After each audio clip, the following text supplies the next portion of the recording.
everybody, welcome to another episode of Spearheads. I am here with another willing or unwilling recruit. I don't know anymore. I got to leave the house. You did get to leave the house, that's right. It's a Sunday, and we're both wearing shorts and got to go outside and briefly see the sun, and now we're going to stay inside and play games. I'm here with Epic Duck Mike Cousins. Hello, hello. Now of, is it Cult's 3D fame? My Mini Factory. My Mini Factory? Yeah. My Mini Factory's the Duck Master? Yes, yes. You've had a recent blow up of all of your Yeah, I sculpted a rubber duck as a joke, and everyone took it way too seriously. It's gone way past what we thought it would. Yes. I love that. So if you didn't see it, it blew up next to my head on the screen there. So if you're just listening to this, you can go back and check it out. Yeah. But we're going to try out some Spearhead. And the reason I wanted you to try this, along with most of the people that I've convinced to do this, is you and I have really struggled to play a Games Workshop game in the last 4 or 5 years. Yeah, the only things we've really dipped into that stuck were Warcry and Underworlds. That's right. Yeah. Yeah. And Underworlds almost didn't, but thanks to the second edition of Underworlds, it came back and actually did stick because we could just open and play. Yeah. And you and I really responded to that, where we're like, we only get to see each other like maybe once or twice a month. So if we want to plan to do something, it needs to be what we like. It needs to not change and be easy and accessible. I don't want to spend 6 hours list building before I show up. Like I don't have the mental capacity or the free time for that. That's what I was gonna say. Like when we usually see each other, it's usually after the kids are gone to bed at night when we're free, and we get to like come in and we spend half of it decompressing. Yeah. And then the other half of it actually. And then panicking that wait, we have 2 hours left to play a game. Shit. Yeah. Or like 20 minutes to 30 minutes getting ready to play the game that we're supposed to be decompressing by playing. So having these like accessible games, particularly Warcry and Underworlds, the second edition of Underworlds, was like really the way that Warhammer stuck for us in the last little while. Yeah. And so that's why I wanted you to try Spearhead, because as you guys who are watching might know, this accessibility thing in tabletop gaming is really important to me. Not just on the beginner side of it, of like being on a low shelf for beginners, but on our end too, where we are kitchen table gamers and we want to have a satisfying experience. Yeah. But it needs to be curated in a way it's approachable for us. Right, because it's funny. Like we talk about this on my Twitch stream, probably like every week. This topic comes up. It's just like it resonates with people a lot.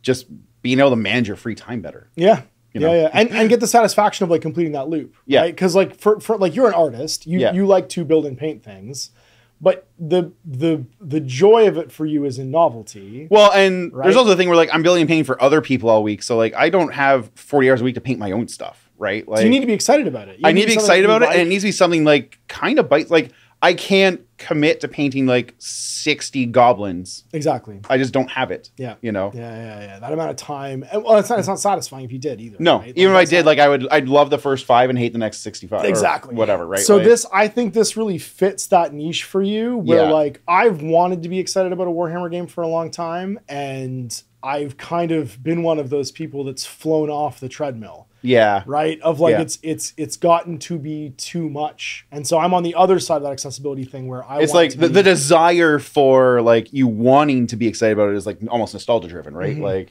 and I want to be able to complete the experience in a way that fits my approach to gaming now. Right. So we're gonna play. We have 6 armies for you to choose from. I've got the Stormcast Eternals and the Skaven from the new Skaventide box to try. I have the Idoneth Deepkin and the Sylvaneth for the elves. Okay. I have the ogres, and I have the Chaos Slaves to Darkness for the things. So you get to pick which one you want to try. I will pick any of the other ones. I don't care. Okay. So you're obviously part of the like kickoff thing that I'm doing. We're gonna have the Spearheads thing that I'm like spearheading. So spearheading the Spearheads. So your score's slightly important because we're basically doing like a blind box kind of like grab where people are going to get issued a Spearhead to play, and then we're going to have a big barbecue fun Spearfest 2024 at the end of August after everybody gets a chance to paint everything. So nice. So which one do you want to try? Let's do Sylvaneth. Sylvaneth? Cool. Yeah. So you're going to play the Sylvaneth. It's 10 models, which is right up your alley, and they're pretty, which means I'll play something like less adjacent. I'll play as the Skaven. I'll play the Skaven from the starter set because that's bad guys against good guys. So we'll share the table, we'll get this mission going, and we'll try out some Spearheads and see if Mike enjoys this as much as I hope he does. All right, so here we have the Bitterbark Copes lined up against my Skaven. And for those of you watching, if you haven't seen, there's like 3 games now with the Skaven, so I'm not going to go too far over their regimental abilities right now. But the Sylvaneth haven't actually appeared on the channel yet, and they're really neat.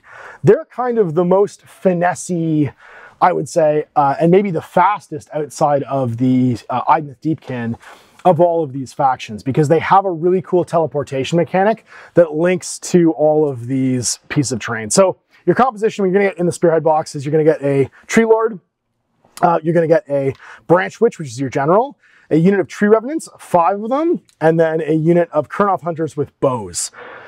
It's 10 models. It's literally except for the Giants, which are 3 models, it's the lowest model count of all the Spearheads. It's only 10 guys. So it's facing, I think, the second highest model count. I think the Ghosts are actually the highest, but this is the Skaven from the starter set. And they're interesting though, because what you have in this faction is you have a really heavy hitter in the form of the Tree Lord there. You have some really good range shooting that are also really durable in the Kurnoth Hunters. You have a reinforcement unit. So this unit of Tree Revenants, they can actually come back once. Anything with the reinforcement tag at the bottom of their card can make a universal ability called deploy reinforcements. At the end of any movement phase, that unit can come back to life once if it's destroyed and just get placed within 6 of any table edge. Not within 6 of the enemy. Sorry, in contact with the table edge, not within 6 of the enemy. So they do have a recurrence mechanic for 5 of these models. Now, they have 2 battle traits. The first one's called Ley Lines. If you're within 3 of any terrain features, you just heal 1 at the end of any turn. So your turn and my turn, every single model will heal a single wound. That doesn't bring models back to life, but it does mean that your multi-wound models, like these guys have 5 wounds each. He has, I think, 14 wounds, the Tree Lord. They're just going to, as long as they're staying in your terrain, which you want to do anyway, they're going to get wounds back every turn. Right. And then they have Strike and Fade.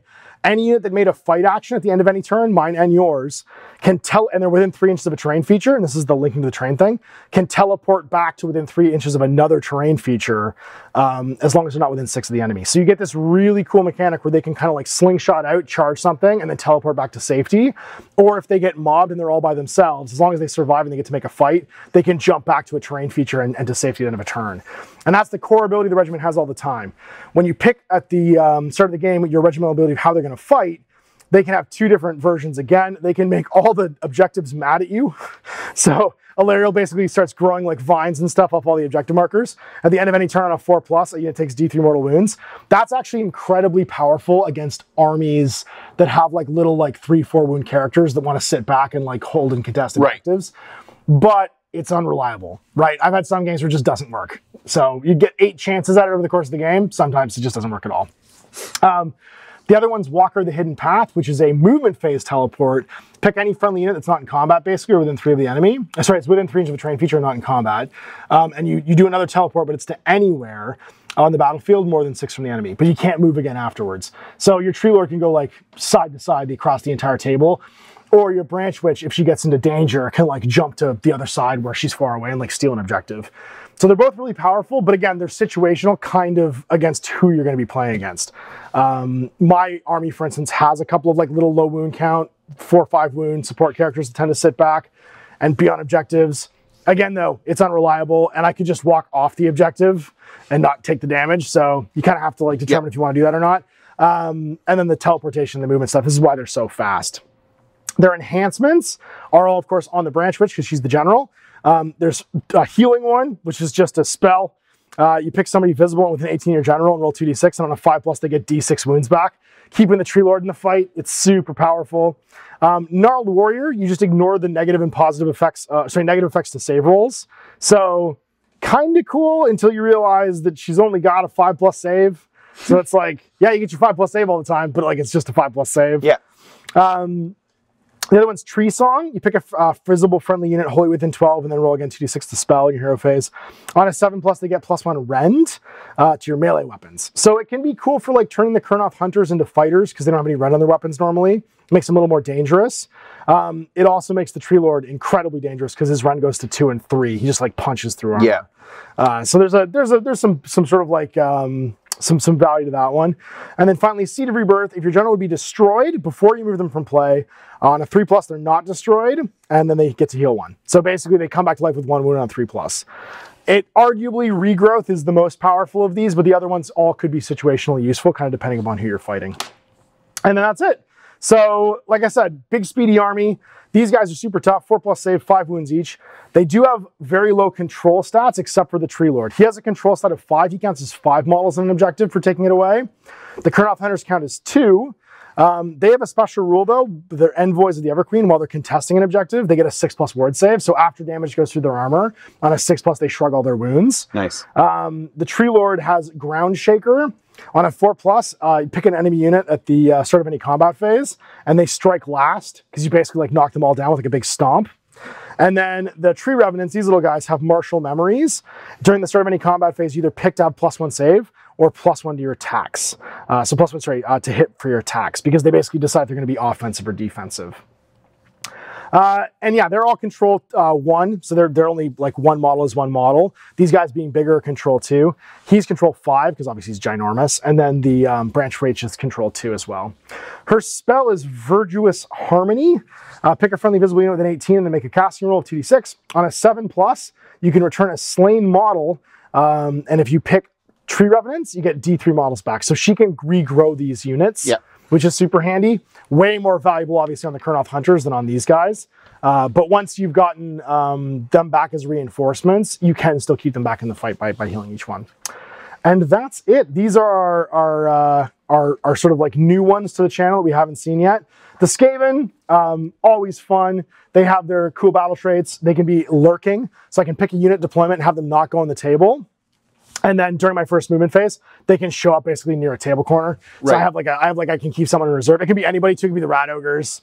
It can be a bunch of different people. But all it takes is for like you to deploy units in the corners, and I can't show up. Right. So if we're playing straight ahead as opposed to playing corner to corner, you can't really block off the corners. They can show up here and here. If you're playing straight across, you can just deploy 2 of your units back here, and I can't deep strike into your deployment zone. So a little less valuable. And then that's their second ability, which is Knothole Ambush. During my movement phase, pick a friendly unit that was deployed in the tunnels below, and then set them up 6 of a corner and 9 from the enemy. So they do get pushed back further than like reinforcements and stuff. They have to be pretty far back. Then my enhancements. My regiment can fight 2 different ways. The first one is I can decide that I have Warpstone laced bullets. So one of my range weapons on a friendly unit can have crit mortal. So I can give this guy's flamethrowers 6s to hit are just automatic mortal wounds. They go through your armor save automatically. Okay. But it's once per game. So like you basically crank one of their guns to 11. Or, and this is way more valuable, 2 quick to hit. The effect, I don't take any mortal wounds when I retreat from you. Because in this game, when you fall back now, because there's no morale, when you make a fallback move, you just automatically take D3 mortal wounds. Okay. So it can be risky for a hero who's almost dead to fall back all of a sudden. Right. Now my rats are good. They're just like, peace out, no honor. They just can flee. It's a really powerful ability to be able to just like leave combat whenever you want. Nice. And then my enhancements, I have, these are all for my Claw Lord here on his Knob Beast. He can lead the Seething Horde. So he can do a thing where when you set up reinforcements, because the 2 10-man units of rats all are reinforcements, as long as they're set up within 13 inches of him completely, they can be anywhere on the table as long as they're not in combat. So he has like a way better reinforcement. They just come out of the ground. His other one is you can have a Warpstone Charm. So your -1 to save rolls for all enemy units within 3 of him. He's just radioactive, basically. Okay. And he makes everything worse at saving. He can have a Cloak of Stitched Victories. Basically, he's wearing other people's skin. And it gives him a 5+ wound shrug, kind of like these guys have on objectives. Yep. He gets a 5+ after save. And the last one is his Clan Skyra Connections. He's got the gold AK-47. His pistol does 2d6 shots instead of d6 shots. Those are my choice of abilities. Other than that, everything's pretty much what you see what they get. These are clan rats. They suck. This guy's got like a cool little sniper rifle, Giselle. He doesn't have very many wounds. He's a Warlock Engineer. He can, however, jack up his gun if he decides to. Where if he rolls a 1, its damage goes from D3 to 3. But if he rolls a 1, he takes D3 mortal wounds because it explodes in his hands. Makes sense. These guys are super fighty. One of them has a flamethrower. It's only got a super short range, but it basically hits on a 2+ and isn't very damagey, but it has an awesome rend because you're on fire. And then that's a Gracier, which means he casts spells. His spells are pretty neat. He has 2 of them. He can wither you for D3 mortal wounds if he hits you. The range, of course, is 13. Cast on a 6+. And the other one is Will of the Horned Rat. He can yell at people. And when he yells at people, basically on a 3+, you get to add whatever you rolled to the control score for that unit. That's after you count the models, you add that to the total. But basically you can be like, fight harder, suckers, and then they do. They both generally suck in combat. They have like 5+ or 6+ saves. He's got, the Gracier has 5 wounds, he has 4 wounds. Okay. The big guy on the whatchamacallit, the Knob Beast, he's a little bit more fighty. He's got 7 wounds. His big thing is, as soon as you scare him a little bit, he gets way more dangerous because he fights like a cornered rat. So as soon as he's wounded, He gets +3 attacks to his Warp Forged Halberd because he's like, oh shit, these guys are dangerous, and he actually starts to take it seriously, and he fights really good. Nice. And so those are our 2 factions. So let's get to rolling for attacker and defender. Okay. All right. So rolling for attacker and defender. So we roll off. I rolled a 3. 2. All right. Well, 2 is less than 3, so I get to choose if I want to attack or defend. I'm going to defend purely so that I can show you the setup process. So because I'm the defender, I get to pick which side of the table we're playing on in this, which deck we're going to use. So we're going to use life because it makes more sense because we're playing in Alariel's realm, and that means we're playing in Garan. Mike probably doesn't know this, but you guys watching might, is that the whole point of these 2 realms being picked is that for the storyline, this is taking place just outside of Hammerhall, which is a city that has a realm gate in the middle of it, and half the city's built in the realm of fire and half the city's built in the realm of life. Okay. And so we're fighting across this doorway basically on these 2 sides, and so there's like a narrative purpose to all of it. But that means our twist deck is going to be, oh wait, did I do it upside down? I did it, stupid Ash. Every time I do this, we're like, I place this down, and when I do fire, it's always right side up, but then I need to remember that the things are reversed. This is why we have the monitor now, so I can see, I can actually see this. I would have forgotten about it the whole time. I can see that the what icons are up straight. So we're gonna flip these and shuffle them. And these are gonna be every turn, we're gonna have to draw one of those, and it's gonna affect the entire battle round. We'll put our turn dice to turn 1. And now, because we have picked a side, now we have to go to pick enhancements and regimental abilities. So I have to pick, or sorry, you have to pick first technically because you're the attacker. Okay. So you're gonna pick which way are you gonna fight. Are you gonna do the teleport, or are you gonna do the explodey objectives? And then you're gonna pick which of your spells do you wanna give the branch witch. Okay, we will... We'll use Strike and Fade. Okay, so you can use one where you can teleport across the table. Yep. And we'll do the Explodey objectives. Explodey objectives? Yeah. Awesome. So Vengeful Spirits of the Land. Oh, so Strike and Fade. No, you automatically get Strike and Fade. Oh, do I? Okay, sorry. It's I was reading this. Yeah, sorry. Yeah. It's the so Vengeful Spirits of the Land. Okay, so Explodey objectives. And then for the General, we'll do Regrowth. Regrowth's the easiest one, yeah, because you can heal the Tree Lord that way. Perfect. All right, so then for mine, I'm going to pick, like, because I was already excited about it, 2 quick to hit, so I can retreat without taking any damage. And then I'm going to go real simple.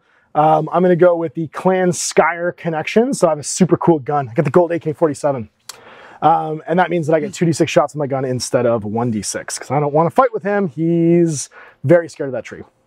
Now, because I'm the defender, the next thing I get to pick is, are we playing across lengthwise, or are we playing diagonally as our deployment styles? Okay. I'm going to choose diagonally because otherwise my regimental ability kind of sucks. So like I want to be, because you can just block off the corners and I can't go back there. Makes sense. And then I'm going to also choose to place my first 2 pieces of terrain.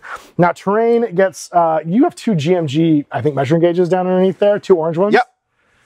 Because they're, I don't know, a little product placement, they're real good for this game because they have all the measurements you need. So when you place a piece of terrain, it has to be 3 inches away from your opponent's territory and 3 inches from any table edge. So I can place this wall anywhere I want. I kind of want to block this side off, but I also don't want to give you something you can like teleport to too much over there. And then the second piece of terrain, when you place it, has to be at least 6 away, but also not within 3 and 3. So I'm going to put this one. Again, I don't want lots of places for you like slingshot too, but it's hard for me not to give that to you. I'm gonna put it, I don't want you to go deep. It sucks. This is like no good place to give it to you that you're not gonna have some kind of an advantage. If I go like this, like that, and like that, I think that's the best I can do. Okay. That's how you can place yours. So you place your piece of terrain down. Same rules? Same rules, yep. Okay. Not within 3 of an edge or my side, and not within 6 of each other. Yeah. Looks good. And then you got a little one down. It ends up always being slightly symmetrical. Yeah. I know it doesn't have to be, but I think something in our brains, like our lizard brains, makes us want to have it be visually pleasing. Fly. So we're like, I guess we'll just do, yeah, exactly. Like, I don't know, like, I know for both of us, we both were like, I know we don't have to do it this way, but like the what is it? The Fibonacci sequence in my brain wants it to be this way. All right. So the next thing we have to do is shuffle our battle tactics decks. Okay. So you're going to shuffle those up. Now this is, every turn, you're going to score points based on a couple things. You have a D20 there for us to score on. Okay. And it's hold 1 objective, and the objectives are sticky. So it just means when you end a turn, count the number of models on an objective, and if you have more control than your opponent's control, you own it. We'll mark owning objectives with these little tokens. These are all old Age of Sigmar tokens, but they're super handy for this game. Okay. I'll be Chaos, I'll be Spiky, and you can be order and be ordery, I guess.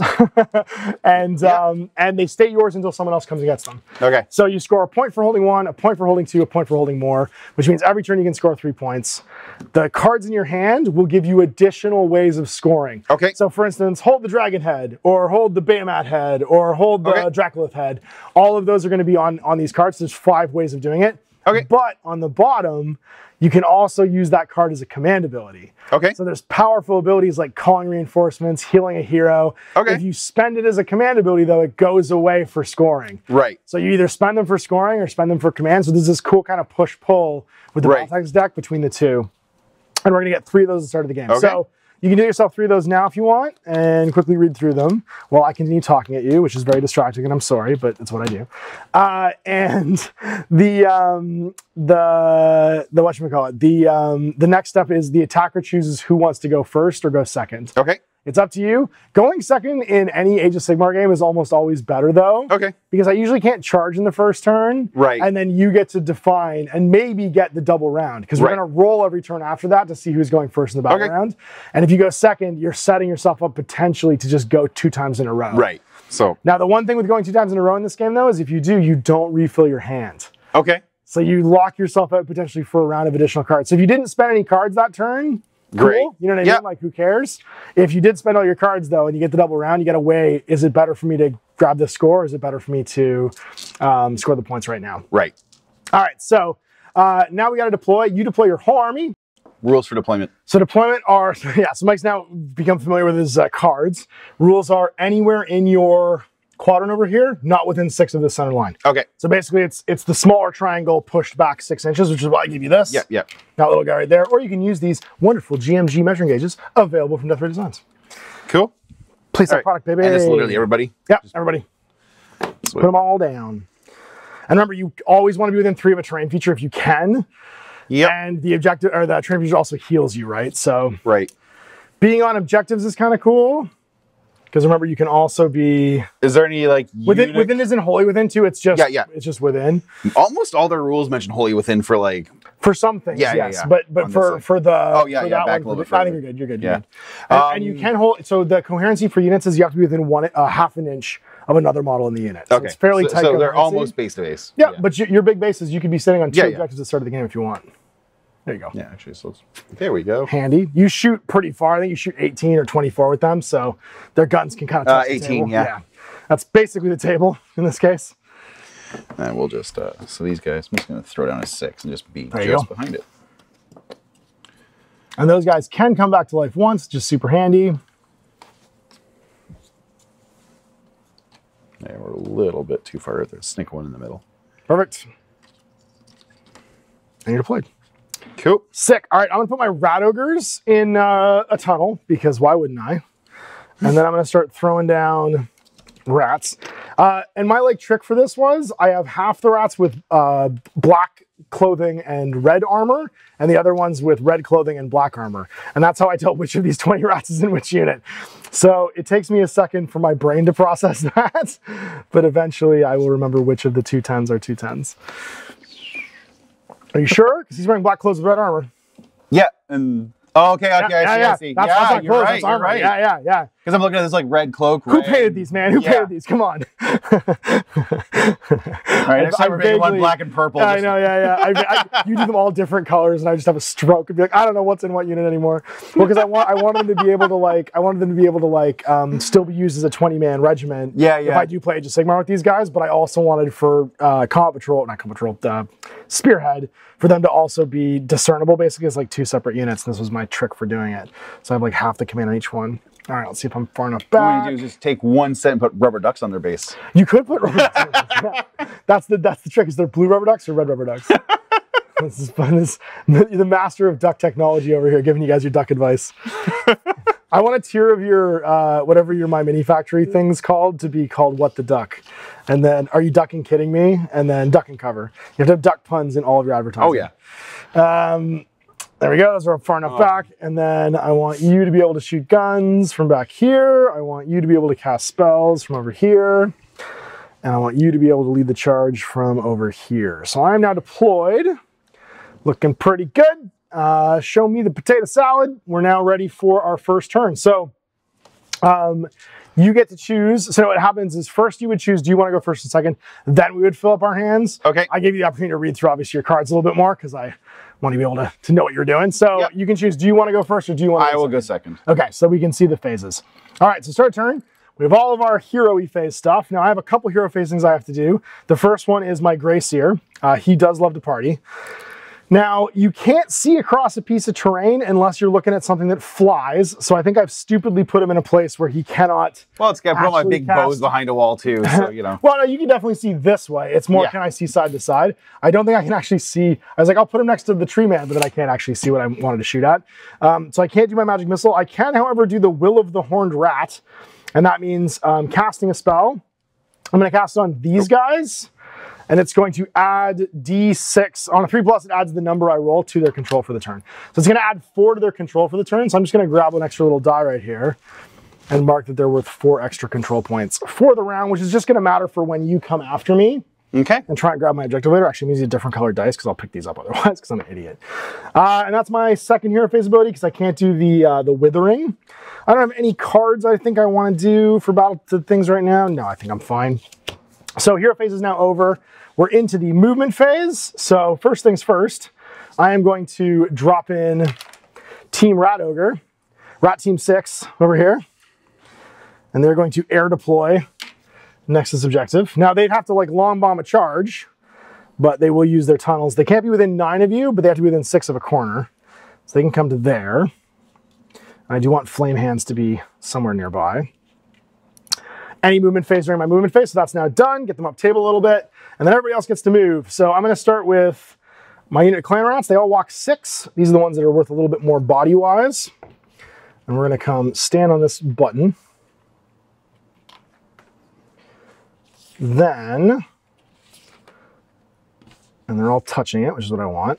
Then we're going to walk this guy over, and we're going to walk them over here because I want to be able to not get tree lorded to the side.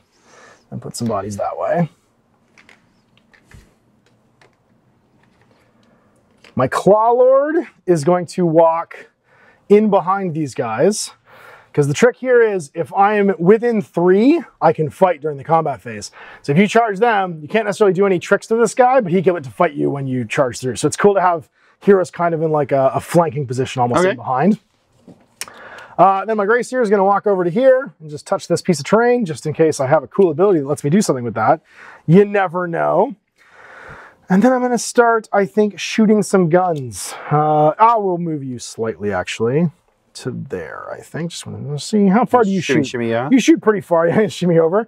Shimmy, yeah, shimmy, yeah. Oh, he shoots 24. He's fine. He shoots as far as I want the board. to. Yeah. His sniper rifle's pretty cool. So movement's done. So shooting phase. I'm going to shoot. I have a couple guns. I have my flamethrower and my Rat Ogre. It shoots 10 inches, so I know it's in range because I was just outside of 9. I'm going to shoot your Kurnoth Hunters.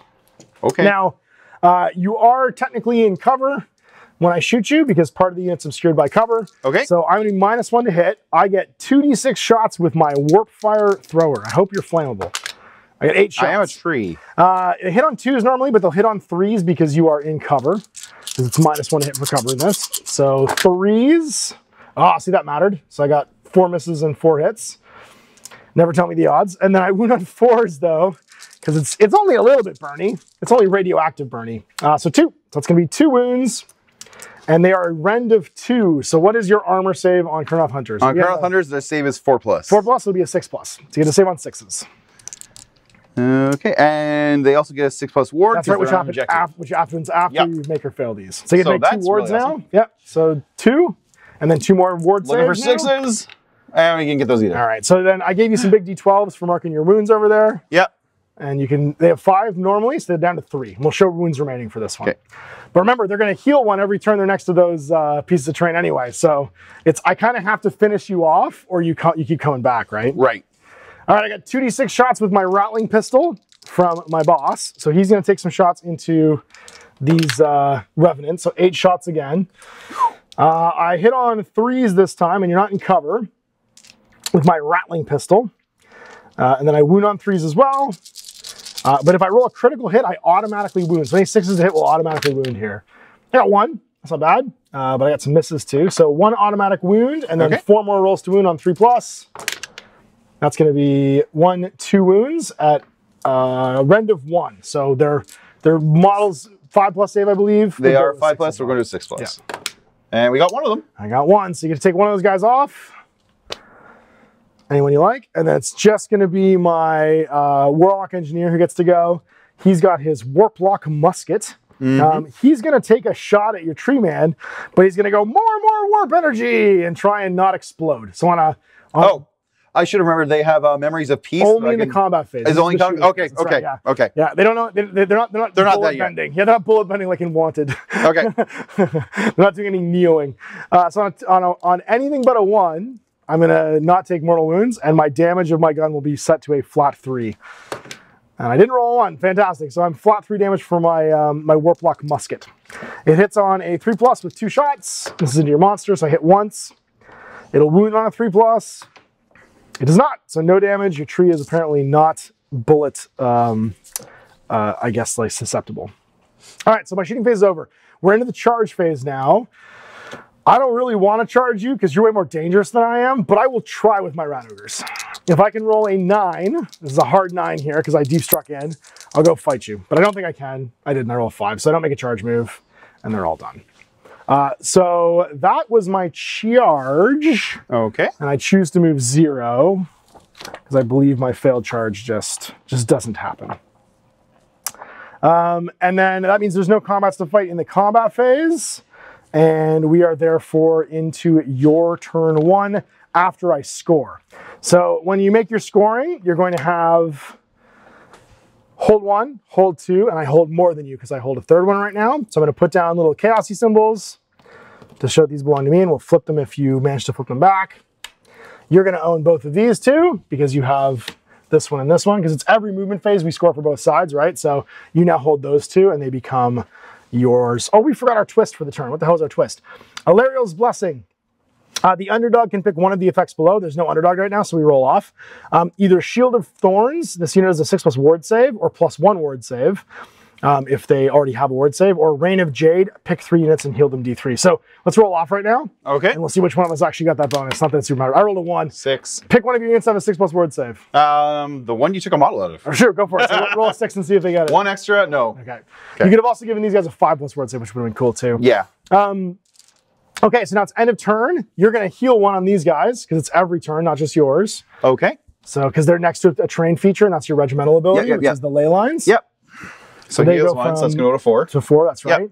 And I scored hold 1, hold 2, hold 3. I don't think I got any of these. No one made a fight ability.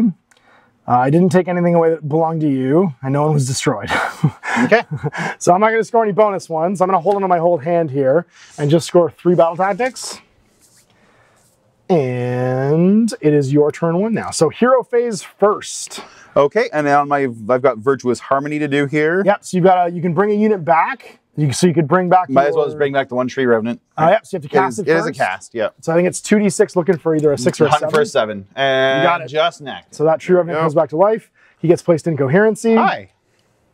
What's cool is if you wanted to be closer, I actually can, Coherency could be there. He's coherent, but yeah. Yeah, let's do that. However you want to do that. Beat you over the line a little bit, get a little more movement. Yep. And then you also have your regrowth that you could count to get the wound back on those Kurnoth Hunters. Right. You get to cast all your spells. Yeah. So I pick them and it's just on a 5+. You got it. That's 2d6. Oh, is it 2d6? Yeah, 2d6. Yeah, it's a 2d6. Oh, yeah. Okay. Well, that's a little easier. My shouting is on 1d6, but all the casting's on 2d6. So we're at full strength. So you're at full strength again. That guy's not even wounded. Like I said, you got to finish him off against this army, or it just doesn't happen. Yeah, makes sense. They're not easy to kill. Okay. I've got nothing else happening yet. Okay. So then we are on to your movement phase, I believe, unless you have any abilities you want to use from your hand. I don't believe I do, but let me just double check. I think they're all pretty combat oriented. Okay. I think we're good. Let's hold on to these for now. Sounds good. Yeah. All right. Let us... Do we want to deep strike our big tree man? Within 3 of any training feature that's not in combat, that would definitely qualify. Can you only do this? That's once per turn. It's only one thing. So one unit can do this. That's right. Yeah. You get to send 1 teleportation out, basically. Set up again more than 6 inches from all enemy units. And he walks 5. So the walk is usually easier, but this is automatic. So like you could basically put him like if I pull him back here, it's got to find a spot that's actually. He could be right there. And remember, he can still teleport back when he sees us, right? It's just got to be like, I got to stay with these are 12 inches apart. It's like it wouldn't work there, but it could work like here. Like you could end up like over here if you want. Yeah. Let's do that. Let's keep you. So, jump over there. So I'll place that down for you, and then just place him so his base is goes, range. Hi. Poof. Now the other one I think is a roll, a 2+, but this one's automatic. Yeah, that was the. Which was the other one? The other one's the after you fight at the top there. Yeah. That's on a 2+. Yeah. So there's a gamble that he won't come back when you yo-yo him, but the send is. But this one he can't move. Yeah. No, he is. No, that was his move. That was his move. He's stationary now. And everybody else can walk. So I believe you go 6 with the Tree Revenants, 5 with everybody else. Yeah, and 6 with the witch as well. With the witch, yeah. So we're gonna have these guys go there 6, and that'll bring us. So right now I've got 14 combined. And if I get my 5 up there, that's only 10. Yeah. So you're gonna take it regardless, and they just murder a bunch of you. Yeah. Which could happen. You could absolutely murder a bunch of us. We are just rats. We are but rats, and you do have a lot of shooting. Remember, this guy can throw his hands. Yeah. Within 10, and then all the they don't have shooting, right? They're so you can't walk within 3 inches because that's combat range. So you always stop at 3 when you walk. All right. Makes sense. Okay, so we'll just line up. That means you're looking for a 3+ charge, right? You always fill a charge on a snake guy. Got it. And you have all kinds of shooting from those Kurnoth hunters too. Yeah. Okay, we're good.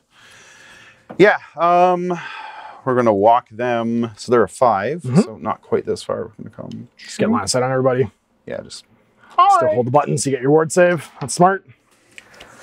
And then does your branch witch want to go anywhere? Even just to like stand within 3 of a piece of terrain? Because that's what I would always have her doing, is have her have the option to get out of dodge. Yeah, so I can actually keep her on the button there, and she's kind of doing both. Perfect. Yeah.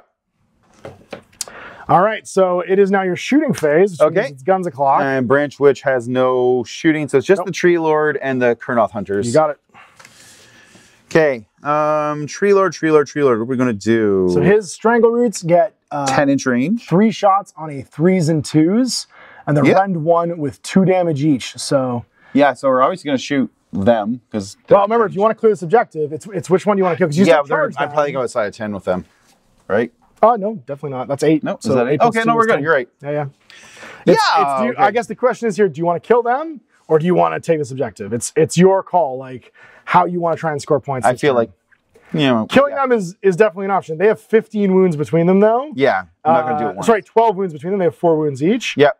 So you could potentially kill, like, all of them on the charge, because you would probably get to fight first.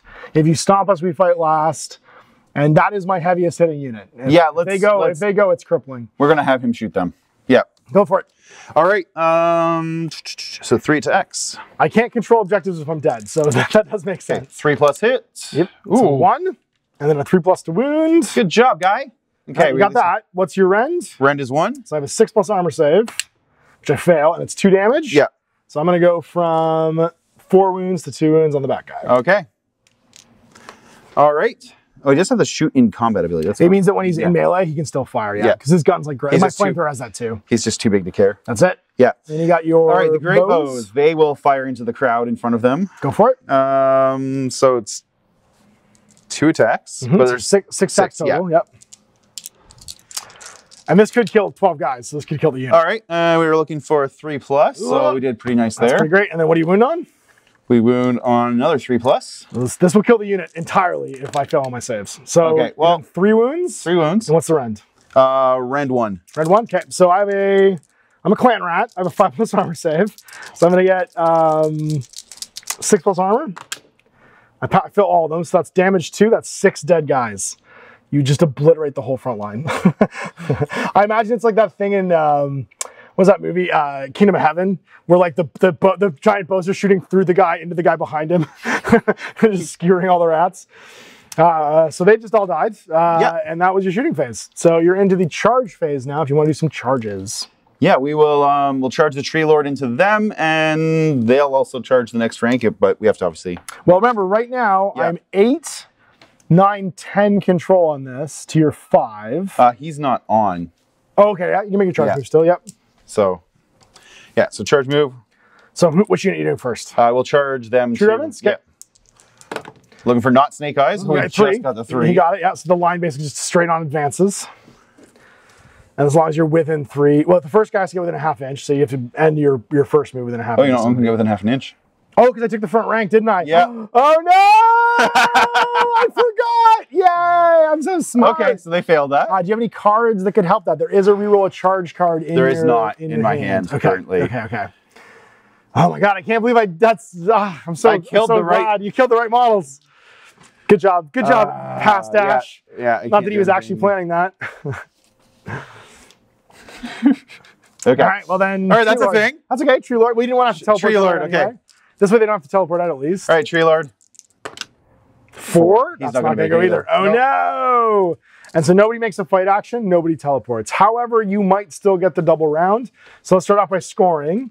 End of turn, everybody heals. So if you have any wounded models, but you don't. Nope. I'm going to get to keep this one because I have 8 with them from the shouting and also his 2 for 10 to your 4 or 5. And this one remains yours. This one remains yours. So you're going to hold 1, hold 2 for 2 points. Did you score any of your cards? I did score 1 card. Okay. Where is it? Ooh, the Behemat Deus. The Behemat Deus. So you control the Behemat Deus for 3, and that puts you at 3 total for the round. It's 3-3. It's tied. So now we go into turn 2's initiative, and you might just get to immediately go again if you win this roll. So rolling off. I got 2. You know 1? And I fail it. No. All right. So I missed the tray. So we get that's true. So we get to keep the thing. So what's our twist for the round? Our twist for the round is the Grandfather's Blessing. The underdog can pick one of the effects below. So we're going to roll off because there isn't an underdog. Either Nurgle's Rot, pick an enemy unit in the battlefield. They're -1 save rolls for this entire battle round. Or Eroding Miasma. Pick an enemy unit. They cannot make ward saves this turn. Okay. So roll off again, and we'll see who is the underdog. Got to beat a 1. I did. All right, so I'm the underdog. These dice have a lot of 1s on them. They do have a lot of 1s on them, yes. I'm going to do Nurgle's Rot on your tree and try and make him worse armor saves. So his 3+ armor save will be 4+ for this turn. I'll mark that with a little round token, so we know he is cursed for the turn. Okay. So now this goes away. It's my hero phase. I need to do I draw another one of these yet? Or you can. Oh yeah, the one you scored you can refill, and you can discard any ones that you don't like. Okay. So any ones you think you don't do, you can discard them before you refill. I'm not going to bother because I like my hand the way it is. But you would do that next after we discovered the twist. So I'm going to start off by shouting at that unit again with my Gracier. So on a 3+, I add 4 to that unit's control score again. Oh, and also at the end of the round, sorry. There's always more rats. I get D3 rats back at the end of every battle round. I get 1 rat back in that unit because they're like, you forgot. There was more of us, see? And we'll make them extra fighty. I'm pretty happy with where I am. So hero phase, we're going to do our withering on them. Okay. From my Gracier. So he's going to cast his spell. It's on a 6+. So I roll 2d6 for my casting roll. I got 5 and then fail it again. Doing great, Gracier. You're a factory of disappointment. Then I'm going to start my movement phase. I think that's everything I can do during the hero phase. So movement phase, I'm going to walk my clan or my Radagers. They walk 6. We're just going to walk over here just to give ourselves some options. We'll stay outside of 3 of everything. Get some guns options here. Oops, that was you were the guy who had that? Actually, sorry, I forgot. You don't assign wounds to models anymore. You just, once the number gets to your thing, you take any model you want. I have to keep remembering that because it's not the way it used to be. The clan rats will stay where they are. I'm pretty happy with the current scoring. So I think I just stay where I am. And then we start the shooting phase. And we just do what we're doing again. Okay. I'm going to flame throw these guys. Okay. Because I don't like that. I don't like the cut of their jib. I'm going to flare through them 11 times. Oh my God. Okay. Well, we're going to get to see how reinforcements work, I think. we came to show some violence. So it's a 2+ to hit because they are flamethrowers. Did you want to use any cards during the shooting phase? There is a card called Go to Ground that makes me hit on 6s. Yeah, I don't have that. You don't have that card? Okay. No. Just double checking. So those 2 go away and I hit you 9 times. Okay. It only wounds on 4s though. So on a 4+, I will wound. I only wound you twice. Okay. That's the way she goes with this Warlock stuff. So 2 wounds, 6+ saves. So no, so you lose 2 guys. And was it round 1? Round 1, yeah. Yeah, okay. Yeah. And then we're going to try and dial up some shots from my Nala or sorry, McFarlane. was that 2 wounds then? 2 wounds on these guys, yeah. Yeah, and they're 2 wounds apiece, so I only lose 1. Oh, 2 wounds apiece. Yeah. Oh, cool. I didn't realize that. Yeah. Control 1, 2 wounds. That's awesome. So we'll go again with the big gun.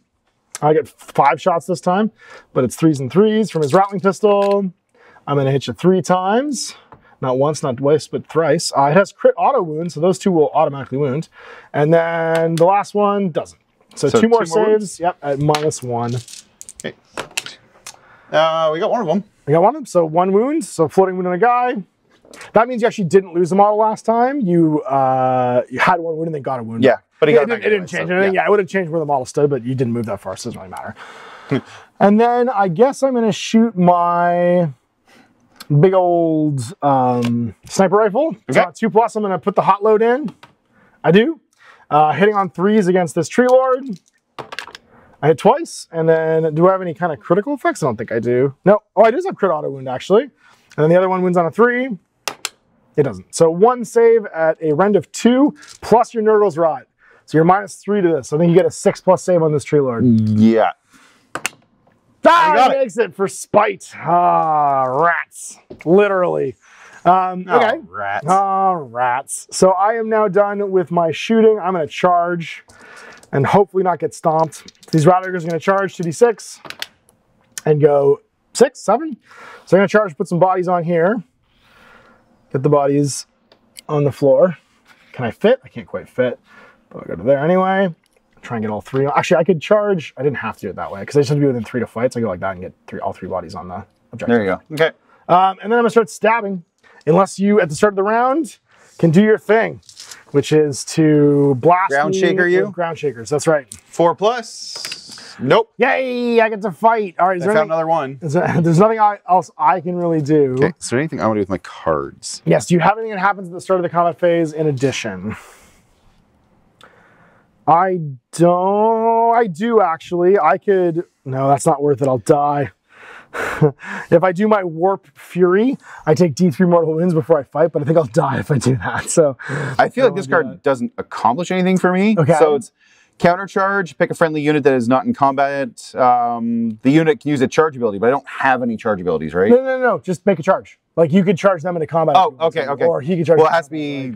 Yeah. Okay. Somebody's not currently in combat. It means that like if I'm avoiding your big fight, like I was looking like there's nothing with like the charge color. No. If I'm avoiding him, like you could shove him into combat during my turn, basically with that card. Pick a friend who's not in combat. Okay, so right. So like if I charge these guys instead of him, you could be like, and I left him out of combat, you could be like, oh no, screw that, and then spend that card and charge into the fight to go join. Got it. So I couldn't. Yeah, I think we're gonna spend that one. So I'm actually gonna use that to get them to charge. Okay, go for it. So 2d6 roll. Looking for better than 3. We did it. 6. You did it. And they're obviously doing the thing they were doing last time. So 6. We want to fight. All right. Yeah, we're just all the way up. Fight some rats. That's a nice full. Give them a melee. Hey, ratties. Time to party. Well, well, there's not a lot I can do about that then. Bring your wound with you. I'm going to start by picking someone to fight, and I'm going to pick my Rattlers because they're going to die if I don't fight with them now. So I have 5 attacks per guy, so that's going to be 15 attacks. They hit on 4s, but they wound on 3s. So 15 dice, 4s and 3s. See if I can make the stabs here. I'm missing a die, so I'm going to use this blue one. 4s. Oh my god, you suck. 3 hits out of 15 dice. 4 hits, sorry, out of 15 dice. That's mean. It always comes back around. It's okay, it's okay. It's just a little airborne. And then 3s to wound. That was a spectacularly bad roll. Yeah, rolling well with them though. So 4 wounds at -1. And they're 2 damage. Okay, that was on the Tree Lord? On the Tree Lord. So he's -1 already from the Nurgle's Rot, and he's -1 again. So he's 5 up. So 5 ups. Oh, he makes 2 of them, so 4 damage. And we can take our ward save? He doesn't have ward save, I don't think. Doesn't he have one from being... I thought he had a ward save from being near an objective. No, that was these guys. The Colonel Hunters have one where they're guarding an objective. Okay, yeah, sorry. So he'll have 14 wounds, I believe. Goes down to 10. So you can grab a wound die and throw it at a 10. Yeah, I usually use a d12 so they don't pick them up that way. Yeah. Okay, so now you get to pick someone to fight. I would probably go with the ones that have yet to be attacked. Yes. Because he's already fought, so I can't do it twice. Yeah, we will... Go with some Revenants. Now, would they start the combat phase, they need to pick their stance. Are they going to do +1 save or +1 attack? We will do a +1 attack. +1 to hit, sorry. Yeah, +1. Yes, there's +1 roll. 1 to hit, yes. So they're going to have 2 attacks each, which I believe is 8 total. It is. And they're normally hitting on 3s. I think they go to 2s. 2s and 4s with their spindly little elf arms. It's pretty good. All of them but 1. All but 1. And then Forced Wound. 1, 2, 3, 4, 5. All right, 5 saves. I'm just a clan rat, baby. I've got 5+ armor save. Do you have any rend on those cool elf swords? Elf swords are rend 1. Ugh, so 6+ armor. Everyone's dead. That's the entire unit. Just obliterated. And now it's my turn to fight again. Uh-oh. Uh-oh. That's not good. Well, at least we have reinforcements. You just murderized my rats. So I can fight with my Claw Lord because he is within 3. So he'll make a pylon move, just make sure he's on the button. And then he's going to start stabbing you. Now, he's not wounded, so he doesn't get his cool extra fights yet. He's got 5 attacks based though with his halberd. It hits on 3s. And it wounds on a 4+ because he also has weak little elf arms. All of them wounds. Okay. So that is 4 saves at -1. He's rend 1, and they're damaged 2. I'll just kill this unit if you don't pass a save here. Yeah. Hang on. So yeah, hang on, my save is going to be 7+ then. You're a 5 normally? 5 up, 1 -1 from the Nurgle. No, only that unit. Oh, is that? Oh, okay. There's only 1 unit. Okay. Yeah, just them. Okay, so 6 up. 6 ups. No, down they go. Okay, well that's 4 wounds then, right? That is... Or is it damage 2? That is damage 2, so that's 8 wounds. Okay, so that's... And do they have a word save? No. They do not have a word save. So that is all of the things. So they get exploded. But they have reinforcements, which means they can come back during any movement phase. No, it's during your movement phase. Double check. Yeah, during your movement phase. Okay. So... Which is coming up in a second. Which is coming up in a second, because I got to go. So I am done fighting, so your Tree Lord gets to fight now. Okay. Tree Lord. So he has 2 different weapons? That's right, you can use both. Okay. So we'll start with the Sweeping Blows, 5 attacks. Oh boy. 4+. They have the same stat. Oh, some are rend 1. But some are different. Yeah. Okay. Ooh. So 3+ or 4+? 4+. Oh no, so nothing happens. Okay. And then the Massive Impaling Talon. Good job, guy.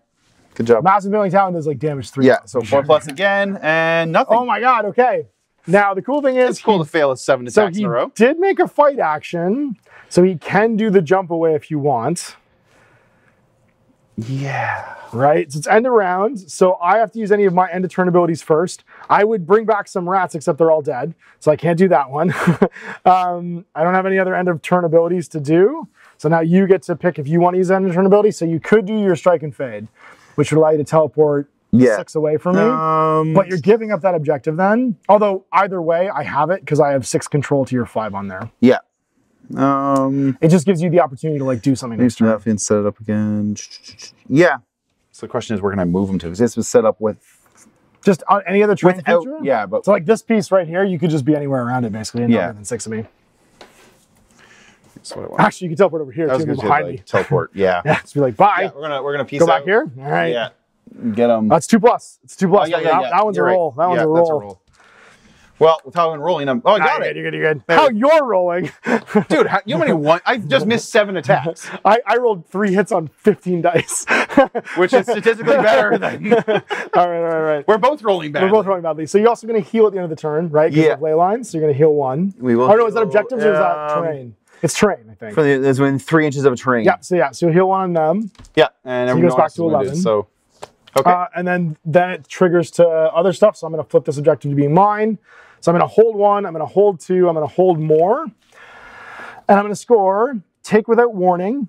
You complete this battle tactic. Oh no, I won't get that one actually. I'm going to do Not Waver. You complete this battle tactic at the end of your turn if a friendly unit uses a fight ability this turn and no friendly... Oh no, I didn't get that one either. War of Attrition, that's the one. Complete this battle tactic at the end of your turn if any enemy units were destroyed. And no, I don't get any of these. Damn it. I get nothing. Losing that rat unit cost me all these objectives. That countercharge cost me all of these. That was a good burn then. Yep, yeah, nothing. I get nothing. I don't get any of these extra 3. So I'm just going to get hold 1, hold 2, hold more, and go to 6. Okay. Which means it is your 2 top of hero phase. Okay. Top of hero phase, so... We can't really use Verdurous Harmony because there's nothing to return. Nope. It's not fully... Okay. And those guys will come back later. Yeah. Now, regrowth, does it require line of sight? Regrowth, pick a visible friendly unit. Within, He doesn't fly, so you can't see him past this thing. Yeah, so I'm wondering if you want, because you can still walk. It's also within 18. Yeah. Oh, you're within 18. The problem is this guy's keeping you from getting over to be able to be seen, unfortunately. It's all good. So no regrowth, no Virtus Harmony. Any other hero phase stuff? No, I believe that's it. That's all I got for hero phase abilities. All right. Okay. That is your I don't think there's one on my movement phase. Oh, when do I refresh? Because I burned one, right? Next turn. So next on turn 3, you'll be able to do it, right? This is your bottom of. That's why you got to manage your hand, right? Yep. No, just making sure. Okay. So, regrowth or regeneration. Yeah. So reinforcements. Anywhere you want within 1 of a table edge. Okay. And not within 6 of me. So they could show up over here. They could show up over here. Yeah. Not within on a table edge, not within 6 of you. Yeah, you got it. So. Just be like, what up, rats? Remember we killed all your friends? Guess who's back? And so that's their 1 reinforcement, so we know they can't be regenerated again. But we have returned.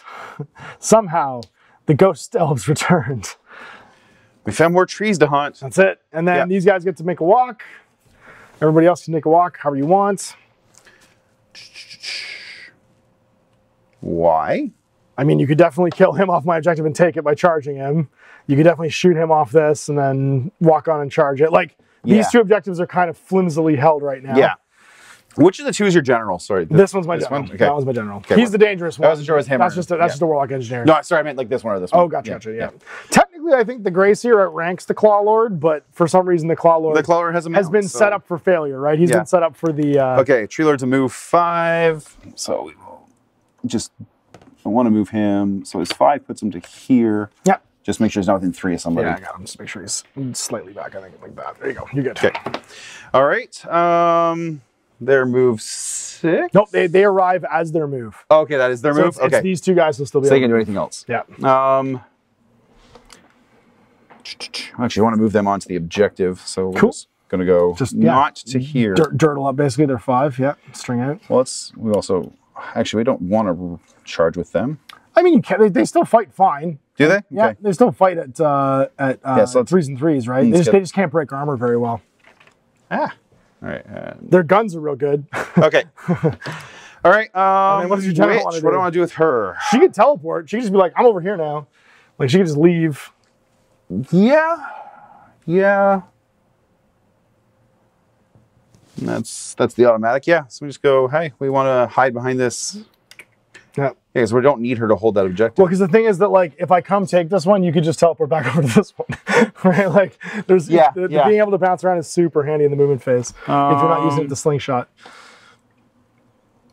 And also, after you fight with your Tree Lord, if you don't feel like holding the objective, you could just bounce back to wherever you want to go. She can be literally anywhere that's not within 6 of you. And remember, you can jump during my turn, too, when you're in a fight. You can just leave as long as you're within 3 of a piece of terrain. You just want to always be within 3 of a piece of terrain with this army. Yeah, so we're just going to pop her, like, here-ish. Cool. And that one doesn't require a roll. Yep. Okay. Shoestein. And remember, you don't have to charge me here, because you are all... This is 6 to his 5. You take this from me no matter what. So this is one of those times where you could get that objective where you don't end up in combat with me, but you just blow me away with your guns. But we will, we will do the shooting. Yep. So we're 6 total. You also have Strangle Roots on this guy, remember? Yeah. Okay, so we're doing 6 into your general. Go for it. On 3s. Oh, ooh, there we go. We found the That's not great. 3s again. This will just kill me if it goes through, I'm pretty sure. Oh, there's a couple ones there.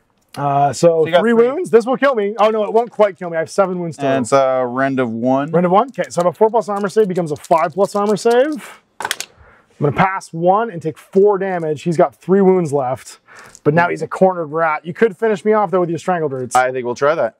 Okay, Strangle Roots is 3 attacks. And we got 2 and 3. 2 hits, okay. And then wounds on 2s, I believe. Yeah, 2+. And we got them both. Ooh, okay, I got to pass 1 of these or I'm dead. So what is your AP? I think it's 1 or Rend 1? Rend 1 on that, yeah. So again, a 5+ armor save. I'm dead. Just squish him off. Oh no, the boss. And I think that'll score me. End of the round. End of the round. End of the round? Yep, yep. Yeah, I had no way of stopping that either. I had nothing to do there. Woof. No, I burned the one that would have scored anyway. That's okay. Okay. That's all right. So now you have your charge phase. Where would you like to charge? Okay, we can say. So you're going to flip one of these for sure. We're going to have. And we're going to roll off. Tree Lord's going to charge the engineer. Okay. So rolling a 8 all day. I think we got it. Where do you want to be positioned? Because you can charge. You actually charge both these guys if you want. Yeah, you know what? Yeah. If you want to bring both of them in, because all you have to do is be within 3 of him. Yeah. After you make your charge move, and now you've got both of them to be able to fight. Yeah, that sounds good. Do I want then the charge? And you want to be within 3 of a train feature, I assume, right? Probably. So pivoting your bum. There you go. There we go. So Look at that bum. You can teleport away. We'll get them. We'll try and do the charge here. On a 7? 7? Now, you don't have to make that charge, because remember, you only get to teleport away with 1 person, and you're already taking 3 objectives. And you might get to go again immediately after this, right, if you win the double round. Right. So, and they don't get to come back again. So I'm not saying you won't decimate this unit, but if you want to use your strike and fade, it typically helps have one unit let's hold that back. Let's hold that back. Okay. Just a thought. Just a thought. Yeah. And there's no point in her charging anybody. No. She should never be in combat. No. She hates all things about being in combat. She doesn't even hit well. Just no, not at all. So you are now able to stomp me if it matters. Yeah, but I'm not very tough. We'll wail on the engineer first. So 4+ so will make me strike last. We'll do the sweeping blows. Okay. On the engineer. 1? Yeah, 1. Better than last turn. Wounds on a 2 though. No, it's a. Oh yeah, it is. Oh yeah, you're very strong. Yeah. Okay, you wounded. I have a 5+ armor save. I think it's so only rend to 1, damage 2. So 6 up. Nope. So I take 2 of my 4 wounds, and then I still got the impaling talon. You sure do. Okay, so 2, hunting for 4 ups. Got 0. Yay! I lived. I guess I get to fight back. So I have on my Warpforged dagger 3 attacks, hitting on 4s. Oh my god, okay. Wounding on 4s.